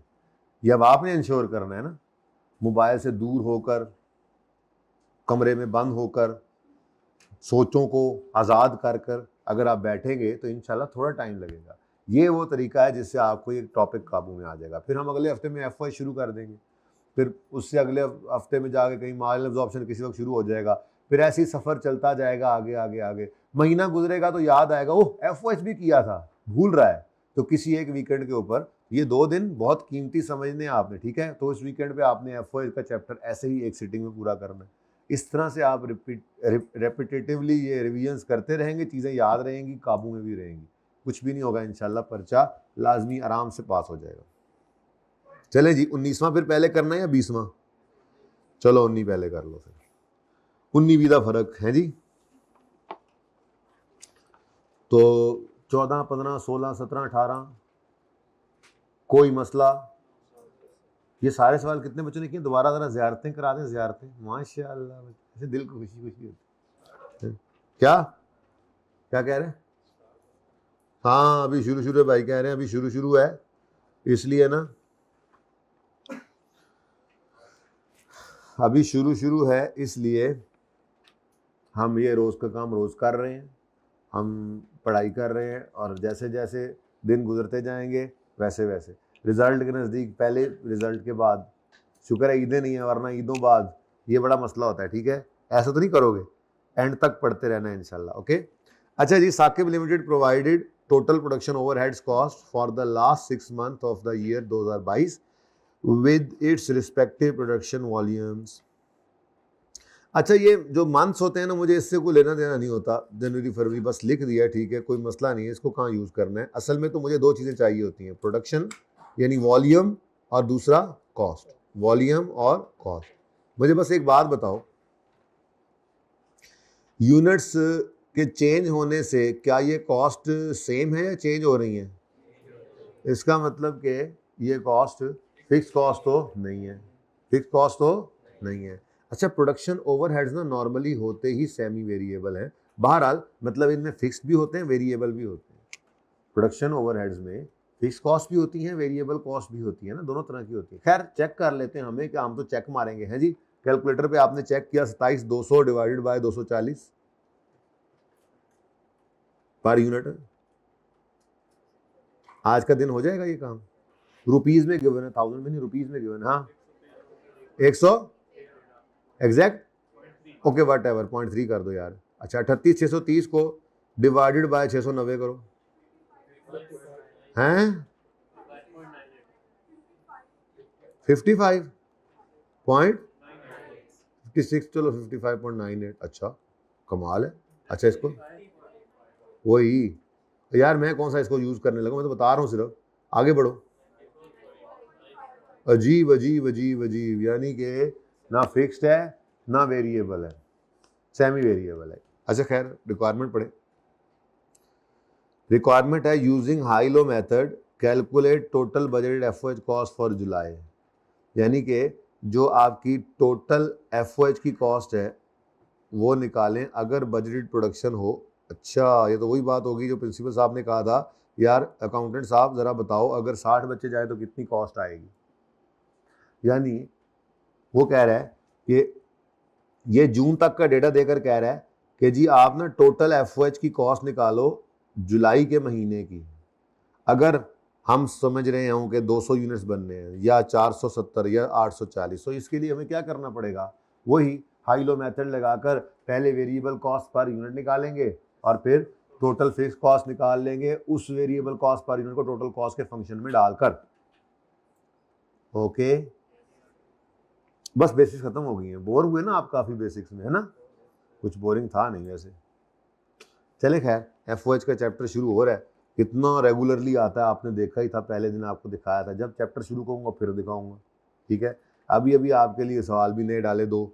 मोस्ट रिसेंट अटेम्प्ट को नहीं मैंने डालता होता, वो एंड पे करना होता है ना, फिर एंड पे कुछ बचता नहीं है करने वाला, तो मोस्ट रिसेंट अटेम्प्ट को मैंने नहीं डाला। उससे पिछले तक जो एफओएच के सवाल आए थे वो मैंने इसमें डाल दिए, ठीक है? थोड़े पुराने सवालों से लेकर आ रहा होता हूँ मैं सवालों को, तो काफ़ी सारी प्रैक्टिस हम किया करते हैं जी, ठीक है? लेकिन मैं चैप्टर देखता हूँ, मैंने रात को एफओएच का चैप्टर आपका पहले देखा फिर आपके लिए नोट्स बनाए। कोई चीज़ इस दफ़ा आई कि अपने चीज़ें बेहतर की हैं, यानी हमारे नोट्स तो वैसे ही हैं, वो जो जिस तरह से हम बेसिस वगैरह एफओएच के चैप्टर में पढ़ा करते थे, अगर किसी ने पहले पढ़ा हुआ है या किसी सीनियर से सुना हो, तो आईकेएप ने भी अपनी किताब के अंदर उसी तरह से वो बेसिस डाली हैं एलोकेशन की, कुछ चीज़ें बेहतर हुई हैं। तो बहरहाल वो चीज़ें मैं खुद देखता हूँ आपके लिए, वो मसला नहीं है, ठीक है? आपने बस जो नोट्स दिए जाएँ कम से कम इंश्योर करना है उनमें लिखी हुई थ्योरी और उसमें मौजूद सवाल वो फिर सारे के सारे किए हुए हों, ठीक है? उससे बाहर कुछ ना हो, ओके? अच्छा जी, अब बाकी तो कोई मसला नहीं था, हाई लो मेथड लगा लेते, लेकिन एक दो मसले हैं इस सवाल के अंदर। एक मसला, डेटा आपको असेंडिंग या डिसेंडिंग ऑर्डर में होना चाहिए था, ये डेटा काबिल कबूल नहीं है, इसमें बड़ी गड़बड़ है। वैसे तो काम चल जाता। हाईएस्ट लेवल कौन सा है इसमें से? 700 और लोएस्ट? जब मैंने ओरिजिनली ये सवाल बनाया था ना तो तरतीब सीधी रखी थी, फिर मैंने आगे पीछे कर दी, ठीक है? क्योंकि ये भी एक काम है पर्चे के अंदर। अब अगर तो 0.1 और 2 सवाल में ना होते तो ऐसे ही उठा लेता मैं हाईएस्ट और लोएस्ट को, कोई मसला नहीं था। पर एक मुसीबत बीच में आन पड़ी। क्या? पढ़ो ज़रा। अच्छा मैंने पहले अभी अर्ज़ किया था ये 19वां सवाल जो है मैं खुद करवा रहा हूँ, अब करवा रहा हूँ। अच्छा ये 19वां सवाल जो है ये आज तक टेस्ट आपका नहीं हुआ। हाई लो मेथड सिर्फ इस लेवल तक ही टेस्ट होता है जो आपने खुद कर लिए सवाल आपको समझाया तो, ठीक है? इतना ही आसान है, ठीक है? ये कभी हुआ नहीं लेकिन कर लेते हैं, क्या पता आपकी दफ़ा ये पहली बार हो जाए। तो कहता है फिक्स कॉस्ट इंक्रीज हो जाती हैं by 4000 when production exceeds in a month. जब 72 से ऊपर स्टूडेंट्स आ गए तो एक वैन भी साथ लेके जानी पड़ेगी। अब बस वाले ने तो 15,000 लेना था, वैन वाले ने भी 5,000 लेकर ही जाना है मसलन, ठीक है ना। तो ये क्या हो गया, ओहो स्टेप फिक्स कॉस्ट तो पढ़ाई नहीं है आपको, याद कराना, नोट्स के अंदर लिखी हुई है स्टेप फिक्स कॉस्ट रहेगी। तो ये क्या होगा जी, फिक्स कॉस्ट क्या लेगी, एक स्टेप ले जाएगी अगर 700 से ज्यादा कभी यूनिट्स बने। ये यूं होता है ना, जैसे मसलन आप लोगों के पास एक मशीन जो है वो लगी हुई है, ठीक है, उस पर आप जो है वो धड़ाधड़ ये मार्कर बना रहे हैं, और कभी जो आपको जरा बड़ा ऑर्डर आ जाता है तो आपको फिर किराए पर एक मशीन लाकर उसके ऊपर काम करना पड़ता है उस महीने में। तो वो किराया फिक्स कॉस्ट ही है। जिस महीने के अंदर 700 से ऊपर प्रोडक्शन होगी उस महीने के अंदर फिक्स कॉस्ट जो है वो 4000 से बढ़ेगी, एडिशनल फिक्स कॉस्ट, ठीक है। अब एक मुसीबत ये पड़ गई ना कि 700 से ऊपर लेवल गया है, इसका मतलब 720 वाले लेवल के ऊपर जो फिक्स कॉस्ट होगी वो नॉर्मल वाली नहीं होगी, बल्कि उसमें 4000 इंक्रीमेंटल वाली भी एडेड होगी। अब यहीं तक मसला होता तो खैर थी, लेकिन एक और मुसीबत भी है, वो क्या है, कहता है वेरिएबल कॉस्ट रिड्यूस हो जाती है बाय 10% जब production 350 units in a month से। इसका मतलब ये हुआ कि 240 और 310 ये दो लेवल्स के ऊपर आपको महंगा मटेरियल मिल रहा था, let's say variable cost material कहां से आ गया, सॉरी एफओएच है, अच्छा खैर 2000 ये 310 240 और 310 ये दो लेवल्स के ऊपर आपकी वेरिएबल कॉस्ट क्या थी। जैसे मैंने आपको मिसाल दी थी कि आपको बर्गर कॉस्ट जो है वो कितनी पड़ रही है 800, लेकिन अगर आप कभी जाओ और जाके को भाईजान अब तो हम 100 बच्चे का ऑर्डर लेकर आए, 100 बर्गर का ऑर्डर लेकर, अब तो कुछ शर्म करो, डिस्काउंट दे दो, बर्गर वाले को कह सकते हो ना। तो यहाँ पर भी ऐसे ही वो कह रहे हैं जब बल्क में ज़्यादा प्रोडक्शन होती है तो ये वेरिएबल कॉस्ट जो है 10% से रिड्यूस होती है। अब ये दूसरा मसला आ गया, ठीक है। अब जब ये मामला आ जाए, फिक्स कॉस्ट स्टेप ले रही हो, वेरिएबल कॉस्ट चेंज हो रही हो कोई से दो लेवल्स पर, तो फिर सबसे पहला काम ये करना है कि इसको असेंडिंग या डिसेंडिंग ऑर्डर में करो, ठीक है ना, ताकि तरतीब तो सीधी हो। फिर उसके बाद अगली बात आपको समझाता हूं, ठीक है। तो सबसे पहला काम क्या कर लोगे, यूनिट्स और एफओएच के लिए एक छोटी सी वर्किंग पहले कर लोगे, ठीक है। ठीक, चले वर्किंग वन तो करेंगे। Question number 19। अब वर्किंग वन हमारी क्या हो रही है जी, वही डेटा मैं दोबारा लिखने लगा, ठीक है। वर्किंग वन, हाँ, यूनिट्स हैं और मंथ्स लिखने की जरूरत नहीं है, यूनिट्स और एफओएच रुपीज में है, 1000 में है, ठीक है। लो जी, अब आप तरतीब लगा दें, क्या तरतीब लगाएंगे, 300 200 इधर चल के 700 की तरफ जाएंगे ना, ज़्यादा बेहतर भी आसान भी यही लगता है, ठीक है। बाकी कोई से लेवल्स किसी भी तरह असेंडिंग कर लें डिसेंडिंग कर लें, कोई फर्क नहीं पड़ता, ओके। लेकिन चलो जैसे आपको आदत, 240 310 इस तरह से तरतीब से चलो। 240 पर कॉस्ट कितनी है, 27000, तो 240 यूनिट्स 27200। उसके बाद देखिए जल्दी जल्दी जल्दी, 310 कॉस्ट है 29300,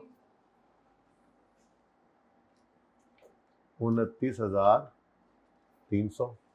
उसके बाद हाँ, अब ये वो जंप है 310 के बाद जो 390 पर पहुंची है कॉस्ट। तो अब ये वो दो लेवल्स हैं जिन पे वेरिएबल कॉस्ट सेम, क्या ख्याल है, पहले 310 तक वेरिएबल कॉस्ट जितनी थी 390 पे आएंगे तो वो उससे पता नहीं कितनी थी, उससे 10% क्या हो रही है, कम। मैं बार बार कह रहा हूं, अभी तक ये आई के अपने टेस्ट नहीं किया, टफ चीज है, बहुत मुश्किल सी बात है, लेकिन एक थोड़ा सा तरीका है छोटा सा, जब देख लेंगे तो आसान हो जाएगा इंशाल्लाह, ठीक है। मसला कोई नहीं है, अच्छा जरा दिमागों को काम करने की आदत होनी चाहिए, है ना। तो 390 और 30,530, 390 सवारी 90 जी, 520 30। उसके बाद अब बताते जाओ यार देख के, 460, 32420, फिर 690, 38630, फिर 700 कितने से बढ़ने पर फिक्स कॉस्ट बढ़ रही थी? 700। ओ, तो अब ये वो, अच्छा ये वो दो लेवल्स हैं जिन पे वेरिएबल कॉस्ट चेंज हो रही है, और ये वो दो लेवल्स हैं जिन पे फिक्स कॉस्ट कितनी? 43। अच्छा अब जी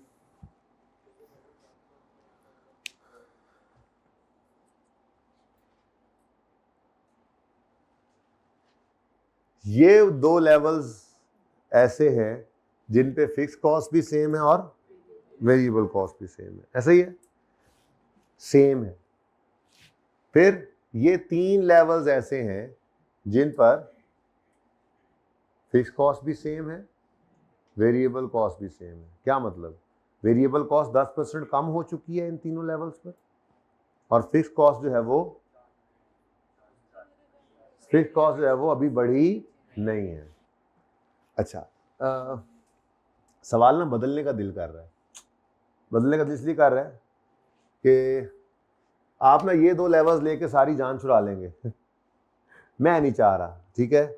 आप कोई से वो दो लेवल्स लें जिन पर फिक्स कॉस्ट और वेरिएबल कॉस्ट सेम हो, कोई से दो लेवल्स। देखो पहले दोनों पर भी सेम ही है, मुझे पता है, ठीक है? तो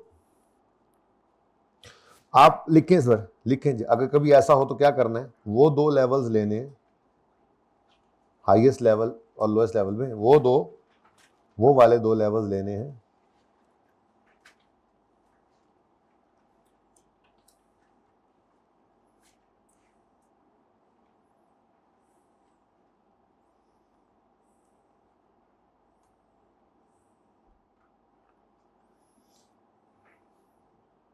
जिन पर वेरिएबल कॉस्ट और फिक्स कॉस्ट बदल ना रही हो।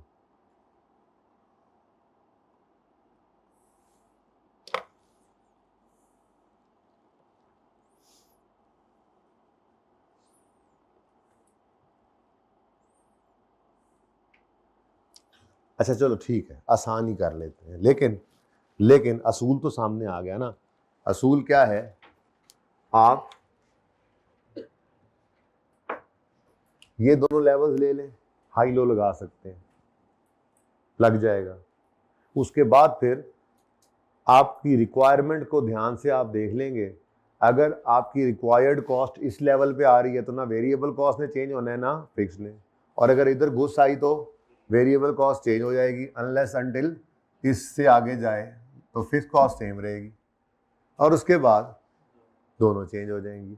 तो अगर ऐसी सिचुएशन आ जाए, अगर मिसाल के तौर पे ये ना गिवन होता, तो फिर मेरी मजबूरी थी मैं यही वाले एरिया को पकड़ता और हाई लो लगाता, ठीक है? ये बात नहीं समझ आ रही है आपको? आ रही, सुन शक्ल में डरा रही होंगी कभी कभी बच्चा जी, मुझे लग रहा है लगता है कम। अच्छा तो देखें, हमने अवॉइड करना है, स्टेप को अवॉइड करना है, चेंज को अवॉइड करना है। हमने वो दो लेवल्स लेने, हाईएस्ट और लोएस्ट, जिन पर वेरिएबल कॉस्ट और फिक्स कॉस्ट बदल ना रही हो। वो ये दो लेवल्स भी हो सकते हैं, लेकिन ये नहीं हो सकता। इसके साथ कौन सा लेवल उठाओगे? ये इसके साथ ये कभी नहीं हो सकता, क्योंकि ये और ये इधर दरमियान में दो मसले आ रहे हैं। ओके, तो हमने कौन से दो लेवल लेने हैं जिन पे वेरिएबल कॉस्ट और फिक्स कॉस्ट बदल ना रही हो।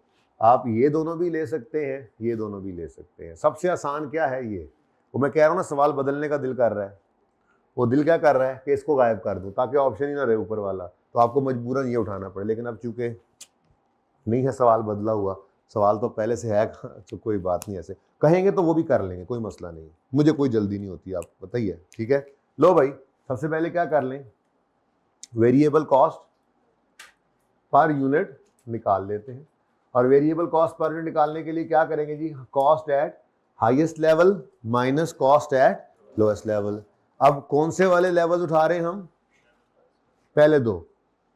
ये तीन में से भी हाईएस्ट लोएस्ट उठा सकते थे, कहोगे तो ये भी कर लेंगे, पहले ये तो कर लेना एक दफा, ठीक है? अब ₹29,300 minus ₹27,200 divided by divided by 310 minus 240, answer is, पूरी बात करो, ₹30 पर यूनिट। अच्छा, अब ये देखो, मैंने जो दो लेवल्स यूज किए हैं, इन दो लेवल्स पर क्या वेरिएबल कॉस्ट पर डिस्काउंट हमें मिल चुका था 10%? नहीं मिला था ना। बस इतनी सी बात है, ये आपने डिसाइड कर लेनी है यहां से, ठीक है। तो ये क्या है, ये मैं कह देता हूं, ये क्या है, ओरिजिनल वेरिएबल कॉस्ट, ओरिजिनल कह लो या विदाउट डिस्काउंट।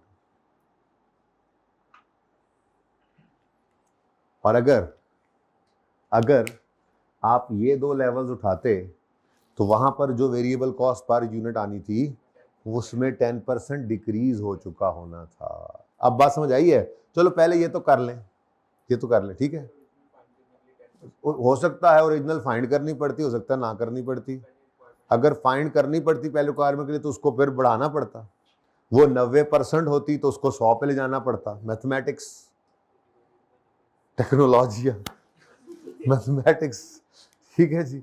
अच्छा जी, अब ये क्या है जी, विदाउट डिस्काउंट ये फिगर आ गई हमारे पास, ठीक है। उसके बाद क्या है, उसके बाद क्या है जी, टोटल फिक्स कॉस्ट निकालनी है। तो हम total cost is equal to, ये मैं लिख देता हूँ, 1-2 दिन लिखूंगा, उसके बाद फिर इसको लिखना, बल्कि लिख लिया करूंगा, खैर है। Total fix cost plus variable cost into volume, ये फॉर्मूला है ना।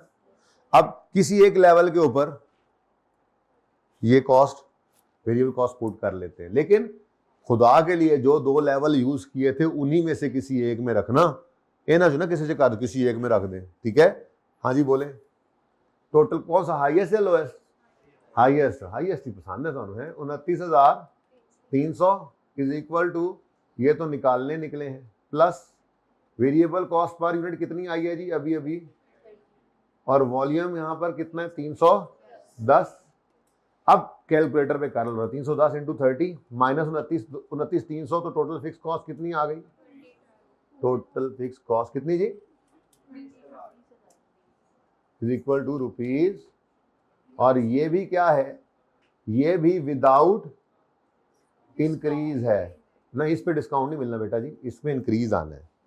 हाँ नहीं ना, डिस्काउंट नहीं है ना बेटा जी, इसमें इंक्रीज आना है। उसने कहा था अगर 700 से ऊपर यूनिट्स जाएंगे तो आपकी फिक्स कॉस्ट बढ़ जाएगी, तो इसमें डिस्काउंट नहीं मिलना, इसमें स्टेप आना है, इसमें इंक्रीज आना है। वेरिएबल कॉस्ट में डिस्काउंट मिलना है, इसमें इंक्रीज आना है, ओके। लेकिन ये नहीं है ना अभी, ये तो क्या है, ये विदाउट इंक्रीज, बल्कि ऐसे ही लिखता हूं पहले, ओरिजिनल है ये क्या है, ओरिजिनल और विदाउट इंक्रीज। अभी इसमें इंक्रीज नहीं आया। अब अगर तो हमने 700 से कम यूनिट्स पर कॉस्ट निकालनी होगी तो यही फिक्स कॉस्ट है, और अगर हमने कॉस्ट निकालनी होगी 700 से ऊपर किसी लेवल पर, उसने कहा निकाल कर दे दो, तो फिर इस 20,000 में 4,000 ऐड कर देंगे। समझ आई? अच्छा, अगर आप ये दो लेवल्स लिए होते तो भी यही आनी थी कॉस्ट। अच्छा वैसे जरा चेक ना कर लें, अगर आप हाईएस्ट और लोएस्ट ये वाले लें, 38,630 minus 30,500 divided by 690 minus 300, answer क्या आया, 20। अब जरा देखो ये 27 क्या है, ये वेरिएबल कॉस्ट पर यूनिट है, और ये 10% ही डिक्रीज हुई है। चेक कर लो, ओरिजिनल को जरा लगाओ, 90% करो, 10% ही कम होना था ना, इसका 90% करो, ये 27 ही निकलता है। और अगर ये ना निकालते, आपने वो निकाली होती, आप उससे ओरिजिनल पे जाना चाहते, तो आप क्या कहते, आप कहते ये क्या है, ये आफ्टर डिस्काउंट है, ये क्या है, आफ्टर डिस्काउंट है। तो अगर मुझे ओरिजिनल निकालनी पड़ती तो मैं कैसे निकालता, मैं कहता जी, अभी हालांकि रेशियोज मैंने रिवाइज नहीं कराई हैं, लेकिन फिर भी आपको रेशियोज जाहिर है मैथमेटिक्स 8वीं में पढ़ के तो आए हैं। तो original variable cost per unit कैसे निकालते हैं, आप कहते हैं जी ₹27 पर यूनिट जो है ये 90 है, मुझे 100 चाहिए, तो ये 30 पे चला जाता, ऐसे करना पड़ता। अच्छा फिर, अच्छा ये तो सारा कुछ हो गया ना। अगर ये 27 निकला है तो अब इसको पुट कर दो किसी एक में, कर दो पुट, किस में, हाईएस्ट में करते होते हैं आप। 38,630 is equal to total fix cost तो निकालने चले हैं प्लस 27 रुपए per unit, ₹27 per unit into, हाँ आंसर बताओ, ये 20,000 ये, क्योंकि इस लेवल के ऊपर फिक्स कॉस्ट बढ़ी नहीं थी। तो कोई भी दो लेवल्स उठाओ भाई, समझ आ गई? किसको बिल्कुल समझ नहीं आई, बिल्कुल ही समझ नहीं आई, हुआ क्या है कोई डरा के डरा के राजी किया इस बात, है ना? नहीं समझ आ गई है, चले बाकी समझ आ गई है। तो बस वो दो लेवल्स, इधर होके बैठो, वो दो लेवल्स लेने हैं आपने, कोई से, हाईएस्ट या लोएस्ट, जिन पर दोनों कॉस्ट बदल ना रही हो। मैं ये नहीं कह रहा, देखो आपने ये दो लेवल्स जब लिए हैं तो इसमें वेरिएबल कॉस्ट इस लाइन के बाद क्या हो चुकी है, चेंज हो चुकी है ना। ये मतलब नहीं है कि वेरिएबल कॉस्ट बदलनी है, इन दो लेवल्स में ये दोनों सेम रहे। इस पे भी वेरिएबल कॉस्ट 27 है, इधर भी 27 है, इधर भी 27 है, इधर भी फिक्स कॉस्ट 20 है, इधर भी 20 है, इधर भी 20 है, ऐसे ही है ना, क्योंकि फिक्स कॉस्ट है इसके बाद जंप लेना है और वेरिएबल कॉस्ट पहले से चेंज हो चुकी है। तो कोई से वो दो लेवल लेने हैं जिनमें फिक्स्ड और वेरिएबल कॉस्ट बदल ना रही हो। अब अगर आपने ये लेवल लिया है तो इसका आंसर निकालकर आपको पता होना चाहिए कि इसमें ना तो फिक्स कॉस्ट चेंज हुई है ना ही वेरिएबल। और अगर आपके पास ये वाला ऑप्शन ना होता, आपके पास ऑप्शन ही होता, या आपने उठा ये दो लेवल लिए हैं, तो उससे जो वेरिएबल कॉस्ट निकलेगी आपको पता होना चाहिए कि इस वेरिएबल कॉस्ट के अंदर 10% डिक्रीज आ चुका है। ठीक है, लेकिन आसानी की तरफ हम गए, कोई मसला? तो मैं जिस पे आया हूं वही उसी पे रहता हूं। चले, अब मैंने तो दोनों चीजें निकालनी है, अब मेरी रिक्वायरमेंट क्या है वो पढ़ लेते हैं। क्या कहता है, हाई लो मेथड यूज करें और जुलाई के अंदर बजटेड एफओएच कितने आएंगे, ये एस्टिमेट करते हैं ना कि जुलाई में वो कहते हैं जी एफओएच की कॉस्ट बता दो कितनी आएगी। अगर 200 यूनिट्स बनाए तो कितनी आएगी, अगर 470 बनाए तो कितनी आएगी, अगर 840 बनाए तो कितनी आएगी। अब 200 यूनिट्स अगर बने, ठीक है, तो फिक्स कॉस्ट, इसको मैं वर्किंग 1 कह दूं, अगर रेफर करने के लिए इसको मैं वर्किंग 2 कह दूं और इसको मैं वर्किंग 3 कह दूं, तो कोई मसला तो नहीं, ठीक है ना। ये वेरिएबल कॉस्ट मेरी आ गई और ये फिक्स कॉस्ट, ओके। वर्किंग 1 पहले लिख चुका था ना उसको, सही। अब requirement A, total cost, total FOH cost चाहिए, ऐसे ही है। अगर 200 यूनिट्स बने तो अब फिक्स कॉस्ट ने, एक्सक्यूज मी, फिक्स कॉस्ट ने कब स्टेप लेना है, फिक्स कॉस्ट ने कब स्टेप लेना है, जब 700 से ऊपर यूनिट्स बनाने पड़े। क्या ए पार्ट में वो 700 यूनिट्स की बात कर रहा है, वो तो क्या कह रहा है, तो इसका मतलब फिक्स कॉस्ट कितनी होगी, ₹20,000। ये कहां से मिला हमें, वर्किंग 3 से। ये तो आ गई टोटल फिक्स कॉस्ट प्लस, अच्छा अब वेरिएबल कॉस्ट जो है वो 27 नहीं ले सकते, क्योंकि 27, सॉरी 30 ही है। ओ यस यस, शुक्र शुक्र, ये तो आसान हो गया काम। अच्छा सॉरी, मुझे लगा ना पहले मैंने वो किया था ना 27 वाला, हाँ अगर वो कर रहे थे, चलो अच्छा हो गया, बीच में आ गई बात। ऐसे अगर मैंने ये दो लेवल यूज किए होते तो 27 आया होता, 27 को पहले 30 करना पड़ता, क्योंकि 200 यूनिट्स बने तो डिस्काउंट नहीं मिलता, वेरिएबल कॉस्ट 10% कम। खैर अभी तो हमने पहले दो लेवल लिए थे, ये तो सादा हो गया सवाल यार, बहुत ही यार, इतना सादा भी नहीं होना चाहिए था। चलो खैर, 30 पर यूनिट इंटू वॉल्यूम क्या है ये, तो 200 यूनिट्स, आंसर इज 26,000।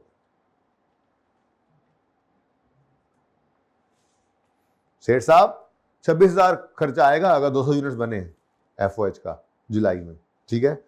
सेठ साहब ने कहा नहीं 470 यूनिट में, तो बताओ फिर कितना, एक ऑर्डर और भी नजर आ रहा है, हो सकता है वो एक्सेप्ट कर लें। तो अगर टोटल कॉस्ट 400 यूनिट्स, 470 यूनिट्स की निकाल दो ना, तो ज्यादा मुनासिब होगा। हमने कहा जी मसला ही कोई नहीं। फिक्स कॉस्ट ने कब स्टेप लेना है, यानी अभी ओरिजिनल ही चलेगी, विदाउट इंक्रीज, विदाउट स्टेप। तो ये कितना आ गया जी, ₹20,000 ही आ गया वर्किंग 3 वाला। लेकिन कन 470 350 से ज्यादा है।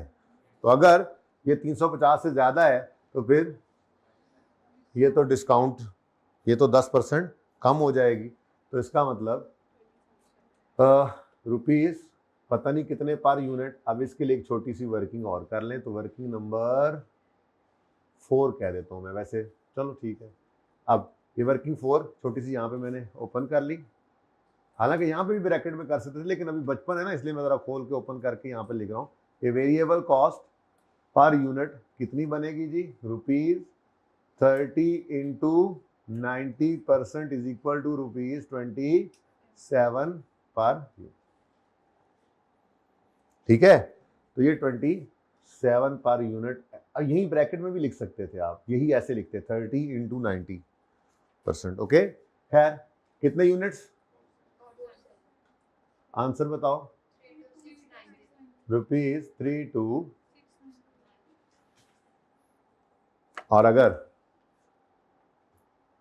कितने यूनिट्स बने तो 840 यूनिट्स बने तो फिर टोटल कॉस्ट क्या होगी। हमने कहा जी मसला ही कोई नहीं, 200, ये तो 20,000 ही आएगा। क्या ये भी 20,000 नहीं रही? ओ 700 से ऊपर, तो 700 से ही ऊपर है ना, 700 से ऊपर तो इसलिए भाई आपको इसके लिए भी एक छोटी सी अब वर्किंग फिर ओपन कर लेनी चाहिए। ब्रैकेट में भी हो सकता था, लेकिन बहरहाल वर्किंग 5 में आपने टोटल फिक्स कॉस्ट निकाली। पहले कितनी थी जी, ये 20,000 तो पहले से चली आ रही है ना जी, वर्किंग नंबर 3 वाली, ठीक है, प्लस 4,000, क्योंकि यूनिट्स जो है वो 700 से ऊपर चले गए, तो ये 24,000, ये ब्रैकेट में हो सकता था। एनीवेज ₹24,000 फिक्स कॉस्ट आ गई, प्लस अब ये तो 27 ही चलना है ना, ₹27 पर यूनिट, ये वर्किंग नंबर 4 वाला ऑलरेडी कैलकुलेटेड है, ठीक है, इनटू 840 यूनिट जी, 46680।